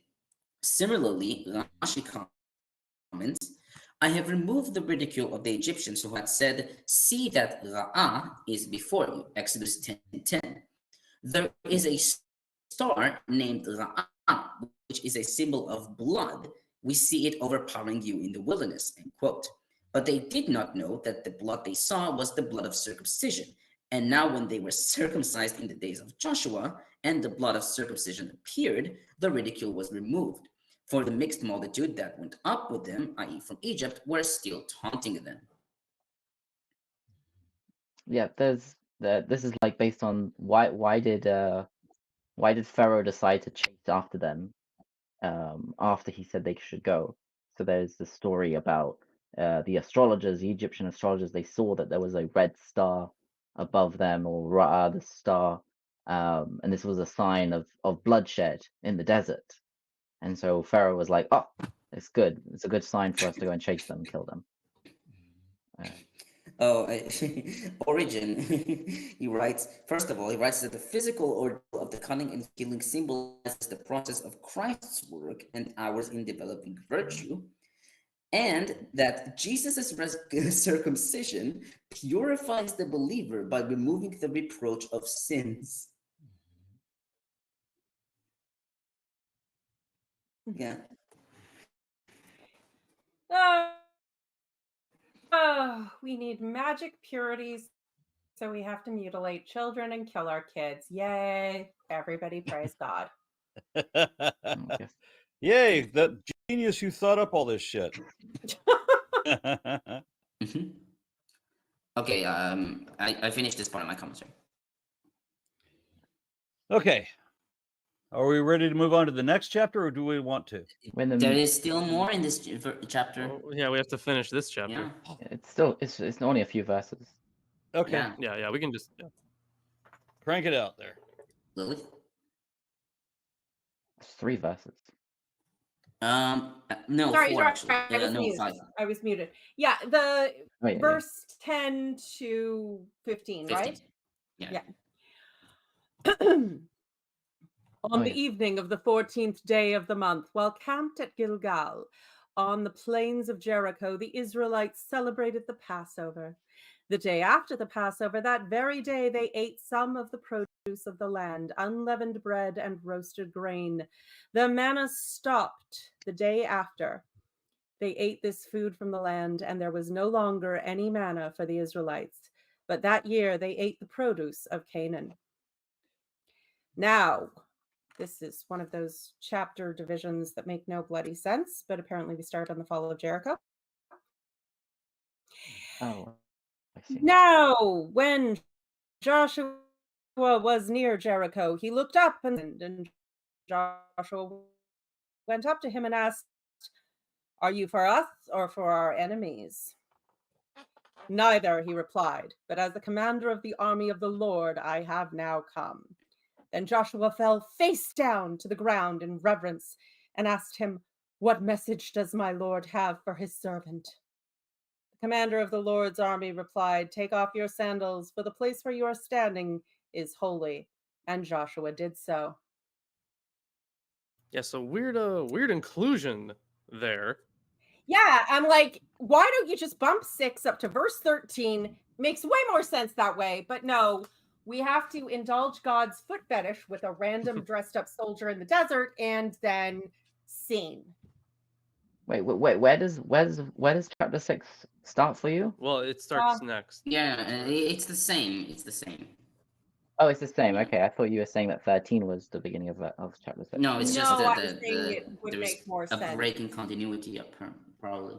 Yeah, There's it is weird. continuity in the Also, the story. first verse of the next chapter seems to be could be an ending as well, but it's not. Mm-hmm. Yeah. Because it doesn't include any of the dialogue between him and the angel, who is totally real. And yeah, it just jumps right to the next chapter. You have, yeah. I mean, it's a setup for the next chapter, and that's Yeah. just Yeah, about just it. the conquest Leaving of on a Jericho. cliffhanger. Yeah. Okay, They were so like, I'll oh, start it's too on long. verse. Let's put this stuff in the one before.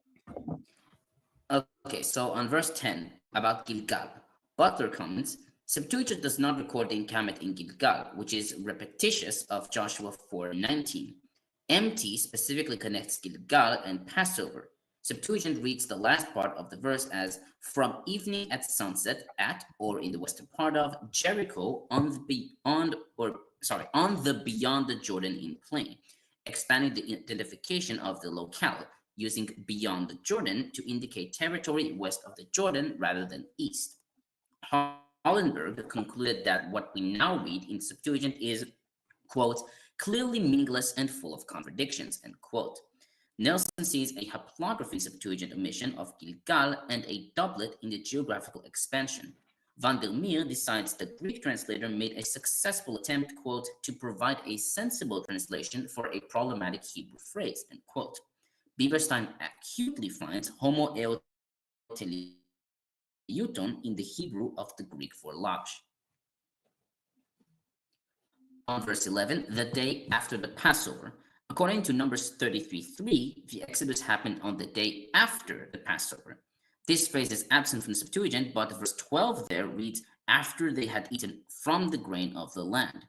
Zakovitch writes that MT Septuagint assumed a relation between Passover and the festival of Matzot, but in Septuagint, they began eating the grain on the day of the Passover sacrifice. He writes that these differences derive from reliance on different priestly writings.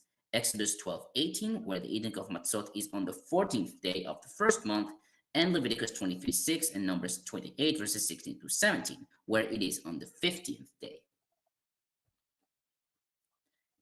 On verse 12, the Mana stopped. Butler notes that the Mana tradition is taken up from the Pentateuchal traditions, seen in Exodus 16, verses 13 to 35, Numbers 11:4-9, and Deuteronomy 8:1-20. Israel has not conquered the land, but can live off its bounty and no longer needs special divine provision. Bede writes that the Mana prefigured the sacrament of Eucharist. Of course. On the produce of Canaan, Septuagint reads, the fruit of the country of the Phoenicians. Dozeman writes that this is puzzling since the translator tends to refer to the land north of Canaan as Phoenicia. He notes Van der Meer's opinion that the Septuagint does not refer to Phoenicia, but describes the area as including date palms in Greek phoenix. On verse 13, when Joshua was near Jericho, Hebrew Bible reads near Jericho as Biyericho, in Jericho. This reading is also found in Septuagint Targum Jonathan. Dozeman notes that this placement of Joshua within Jericho violates a realistic understanding of the narrative. Rashi and Kibchi read in the outskirts of Jericho. Volket and Peshitta read on the plain of Jericho. Nelson reads by Jericho. Dozeman, however, writes that such readings ignore the fantastic nature of the book of Joshua in general, and of this episode in particular. Joshua is transported momentarily within Jericho for the divine theophany about holy war. Abravanel thought that Joshua was busy in planning the war against Jericho, and Gersonides wrote that he saw it in a prophetic vision. Yeah. Now, a man standing in front of him with a drawn sword in his hand. The word used for man in Hebrew, ish, is frequently used in the Bible to describe angels. Seen in Genesis 18:2, Kinchi writes that the angel appears with a sword to show that Joshua is about to conquer the city with bravery. Nelson writes that the sword designates the man, quote unquote, as more than an ordinary soldier, since this is a weapon of the elite. He further writes, the motif of a divine being with brandished sword is known from the literary and iconographic traditions of the ancient Near East. Such figures occur in the context of confidence-building oracles as pledges of victory and signs of military power. The same motif, implying military success, is applied to Joshua himself when he brandished a different sort of sword in 8 verses 18 and 26. The point is to assure Joshua and the reader of impending victory and Yahweh's participation in the upcoming battle. Given this context, the reader naturally anticipates words of assurance and instruction from this figure. On verse 14, commander of the army of the Lord. This phrase is found only here and in Daniel 8:11, where it refers to God. Targum reads, an angel sent from before the Lord. Chazal gave 2 different opinions as to the role of this angel. Rabbi Abba Bar Papa in Talmud Irubin 63b thought that the angel came to destroy the world because, quote, you, i.e. the Israelites, neglected the daily evening offering, and now you are neglecting Torah study, end quote. Rabbi Hanina Bar Yitzchak in Genesis 97:3 thought that commander of the army and the angel came to help conquer the land. Rashi wrote that this was Michael, based on Daniel 10:21. Origen wrote that this was Jesus, because of course. And Butler writes, our passage is more our passage is more close in the Old Testament, with 11 further occurrences of messenger of God. Such a messenger commissions Gideon in Judges 6:11 and even appears briefly in the narrative of Moses' commissioning in Exodus 3:2. Another brief appearance comes in the deliverance at the sea in Exodus 14:19. Seeing the messenger can be equated with seeing God, Judges 13:22. As a military figure, the messenger destroys God's enemies, seen in Numbers 22:23, 2 Samuel 24, verses 16-17, and 2 Kings 19:35. David M. Howard concludes, the exact nature or personality of this divine self-revelation are not known precisely because the scriptures are silent on the question.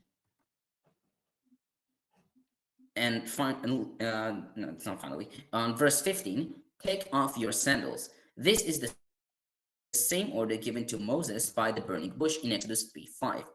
Dozeman notes Fritz's opinion that the removal of the sandal may represent a rite of self-abasement, and perhaps even the mystical way in which humans enter the spirit world barefoot. He also notes that commentators recognize that the command is a repetition from the theophany of Moses. This shared theophany is that some commentators think that this unit was originally a sanctuary legend for a shrine in Jericho, a legend that chronologically belongs after the events of chapter 6. He writes, according to this proposal, this numinous appearance authenticated the Jericho sanctuary as a holy place, and what was struck out of verses 13-40a may have been some material offensive to later Yahwism. To go barefoot represents the liminal state expected of someone encroaching on holy space. Although this interpretation may correctly identify the original genre of this story, it makes very little sense in the present context. The city is under divine curse in 626, seemingly incompatible with holiness of a sanctuary. Moreover, if verse 15a is only an alternate stereotypical ending imported to replace something that has been left out, then there is no compelling reason to see this unit as a sanctuary legend.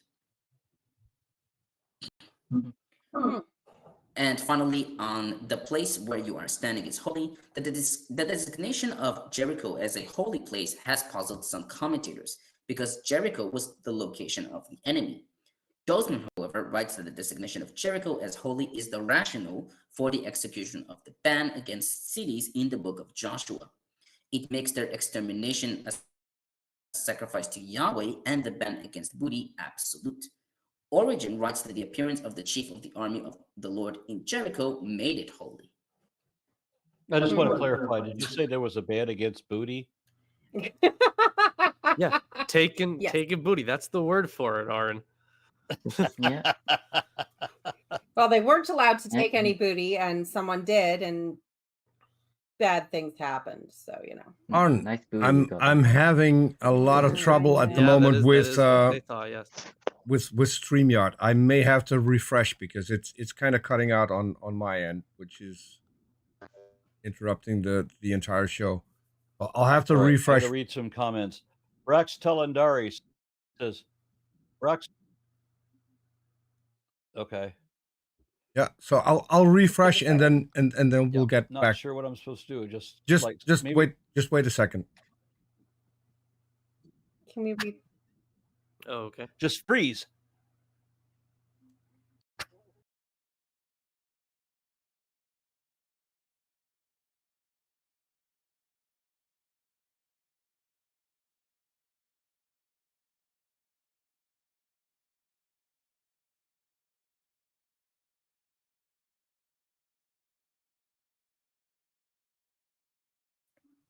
My video is now live. Yeah, Let's right. all go to the lobby. Let's all go to the lobby. Everything. Oh, I seems- actually am not glitching anymore, and I seem to be in focus. Yeah. Right. Yeah, Yeah. because Yeah. you've seen Peter's Right. screen, so that's why it was all like slow. Yeah. Maybe we should just share this instead of the. You know? All right, Peter himself. Is Peter back online? Okay, good. All right, so I'm going to read a couple more comments, get through these. Brax Telandari. We have to- Wait. Let's see if Peter is indeed online or not. Okay. Yeah, I'm back. Are we Yeah, back? no, I'm looking at the stream, and there we are. Now we're back. Okay. I'm hoping this will fix it. All right, So. Brax Telandari says, "What's that snake?" Which I didn't see. Wait, Oh, they could hear us this whole time. Oh, we're still. did I? No. We're still going that whole time. ahead. I think Yep. so. Oh, I would have totally said something more interesting. I wish I could show you the image that I can see right now. So Brax Telandari asked me, "What's that snake?" That is a baby. It's just a tiny. He's not even a yearling. That is a reticulated python. I mentioned the other snake I was holding earlier, that tiny little baby that's only about 4 feet long, that could be 18 feet when she's full grown and capable of eating a person. That one that I just had out will probably reach a length of 20 feet. And again, capable of swallowing some smaller stature adults. Make sure they know that you are friend, not food, is what we're going for. Yes. Yes, I try to keep a very good relationship with snakes that could eat me. This seems wise. This seems wise.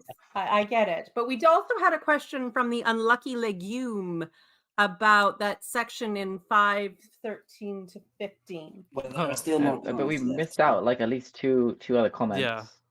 Yeah, Quite a let me get Yeah. to them in sequence. So Matt White then says, "Aaron, never forget Magellan circumcised the globe with his 40-foot clipper." Genuine Oh. exam answer. Really? There was an exam that said Magellan circumcised the globe? Okay. A That's why we don't clipper have. is a fast fast ship. I imagine we used to have a lot more North Pole than we used to have. By the way, Ferdinand was Ferdinand was Portuguese, so you could pronounce that as Moylan. Yeah, She there you go. says, panel, is the place Joshua has to take his shoes off supposed to be the same where Jacob did the same? No. Nope. Jacob or Moses? Well, either way, it's not the same place. No, it's not. It's Jacob. He's probably thinking of Jacob's dream, Right, and Bethel. that's it's supposed to be Well, it's- Wasn't Jerusalem it Bethel? or yeah. Well, it's not the same. Bethel, Yeah, It's not still the the same same. place. It's Right, supposed to give the same, like theophany, or like the same image, I guess. Yes. Yeah. The idea is Yeah, you're isn't meeting Bethel God, supposed to he's be really like the place special, where the but temple? take off your shoes out of respect. They didn't have hats. Yeah, but I can swear, like Jacob's dream, if we're talking about that one, Mm. I can swear Yeah. that was Bethel. Yeah, but isn't Bethel also, at least maybe it's a Jewish tradition, it's identified with being the same place as where the temple is built? That was the same place Mm. as the northern, Mm. or one of the northern, Yeah, one of the northern cows. shrines. Okay, so it's an apologist thing, I guess, to say that it Probably, is yeah. Jerusalem. I mean, if I could contort my body and to the degree that apologists contort their arguments, You'd have an OnlyFans channel. Yeah, I would have the best OnlyFans channel. I'd get billions of dollars for naked yoga, honestly. Yeah, most scholars identify Bethel with the modern-day village of Betin in the West Bank, northeast of Ramallah. So it's actually south of Jerusalem. So it would have been in Judah, not in Israel. But a few scholars prefer El Bira, blah, blah, blah. But yeah, some identify it with. Yeah, it seems to be near Jerusalem at least. Yeah. And then Robert E. Gifted 5 RN Raw memberships, and now up to the one that Lilith was pointing to, the Unlucky Legume offers $50. Thank you very much for that, and says, I'm confused by that bit in 5:13 to 15. Is this a remnant of polytheism?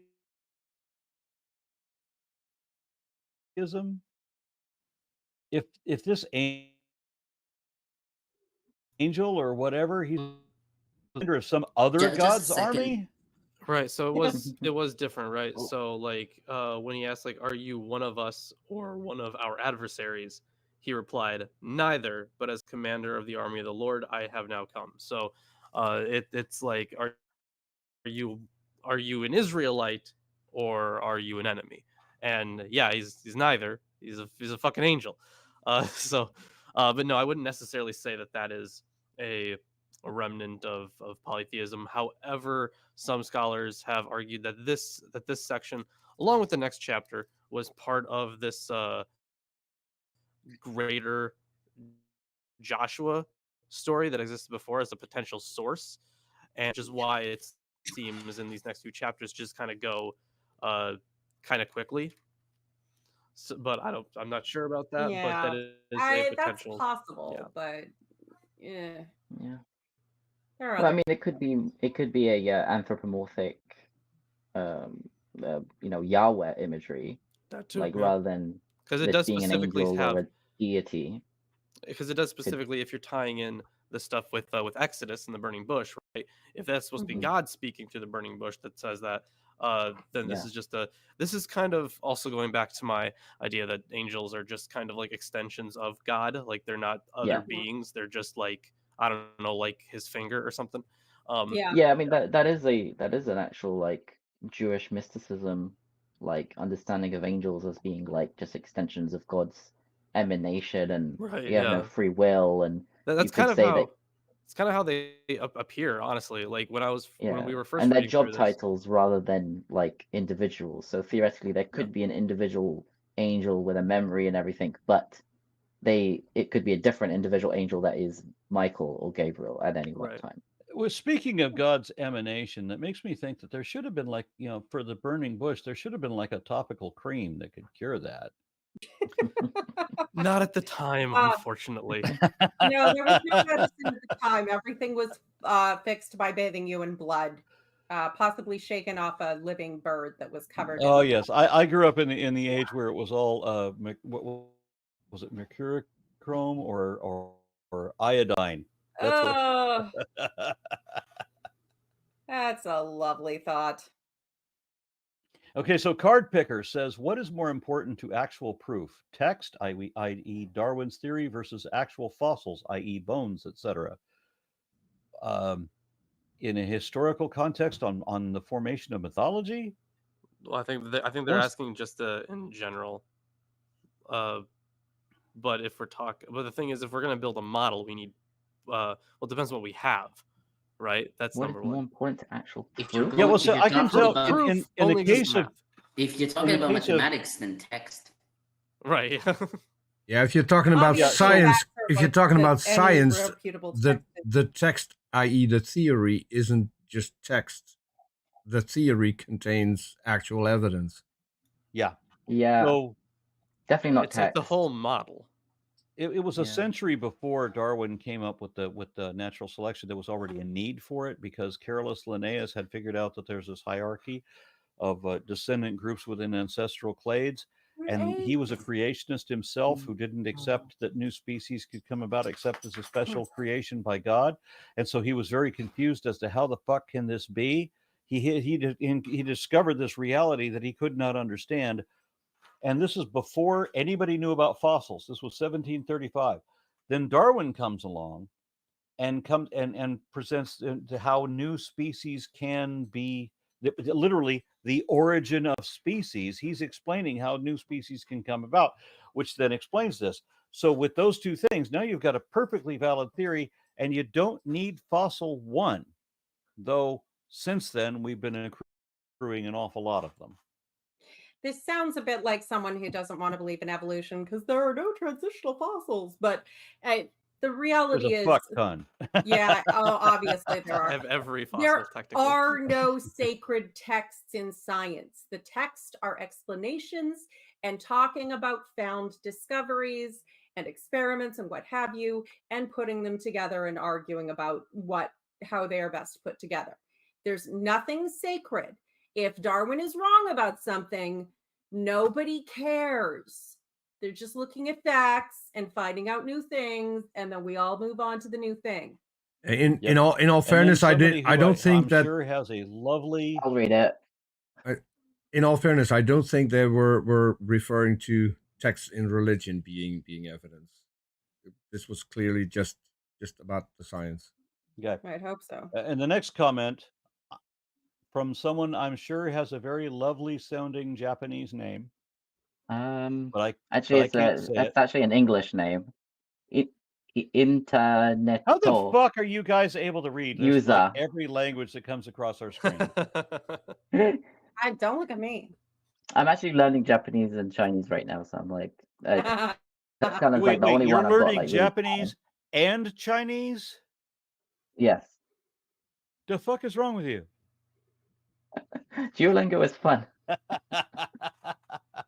Yeah, so this is one of the ones I can actually read because there's no like Chinese characters. It's just the syllables, and it's what they use for writing foreign words. This is this is called script, katakana. Right? This is called katakana, which is what they use for writing foreign words. Script? Sorry? Is this the informal script? No. This is what they use for writing like foreign words and onomatopoeia. Okay, gotcha. Now, So because it's English, I think. It's like internet transliterating. user. I think it's just internet user. Oh, okay. Is the name. Whoever it is. That's a cute name. Yeah, Internet says user. Aaron, is there any way I or other fans could get our copies of your book signed?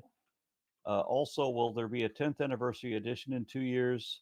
Cheers, mate. Ooh. Wow, 2 years. There'll be a 10th anniversary. There really ought to be. Oh. You old fuck. Eh? Couldn't hear you, Sonny. Yeah, hit me up in email, and we can arrange how to do a signed copy. Okay. Anybody? Where are we going from here? Well, I think since we do extended shows, are we able to do the next? What time is it? It's 5:10. Yeah. I'm thinking I'm going to have to cut loose. Okay. Yeah. Okay. Yeah.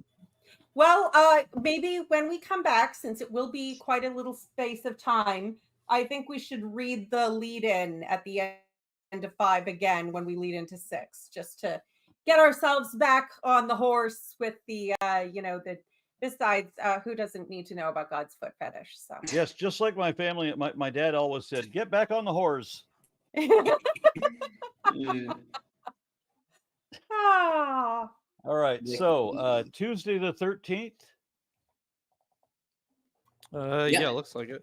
Yep. Okay, very although, good. yes, I just also checked with this, I guess, guy who scheduled me for a presentation.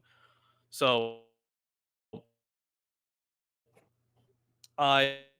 and he was like, "Nah, sorry, it's actually on a Saturday at 11." And I'm like, "Well, fuck." So that is on Saturday the 17th. 17th. Yes. Damn it, that's when I'm back, and I need you. I thought we were back on the 13th. And then Well, also I mean, 17th. yeah, I mean that's a Saturday when I would be here, and I would. Right, yeah. We'll So have I to don't know. negotiate what to do about that. Right, yeah. We'll find out. Yeah. All right then. Nonetheless, well, I'll see you on the 13th. Yeah. And then I'm gonna have to go. I'm gonna have to go down to the Caribbean on an unlimited bar tab, and have to endure an entire week without an internet connection. Oh, man, that is. We will remember your noble sacrifice, Aaron. What a bummer. Tots and pears. Yeah, I'm gonna have to see how much rum they have to start with.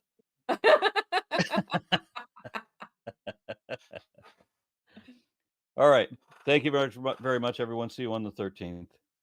Sayonara. Bye, everybody.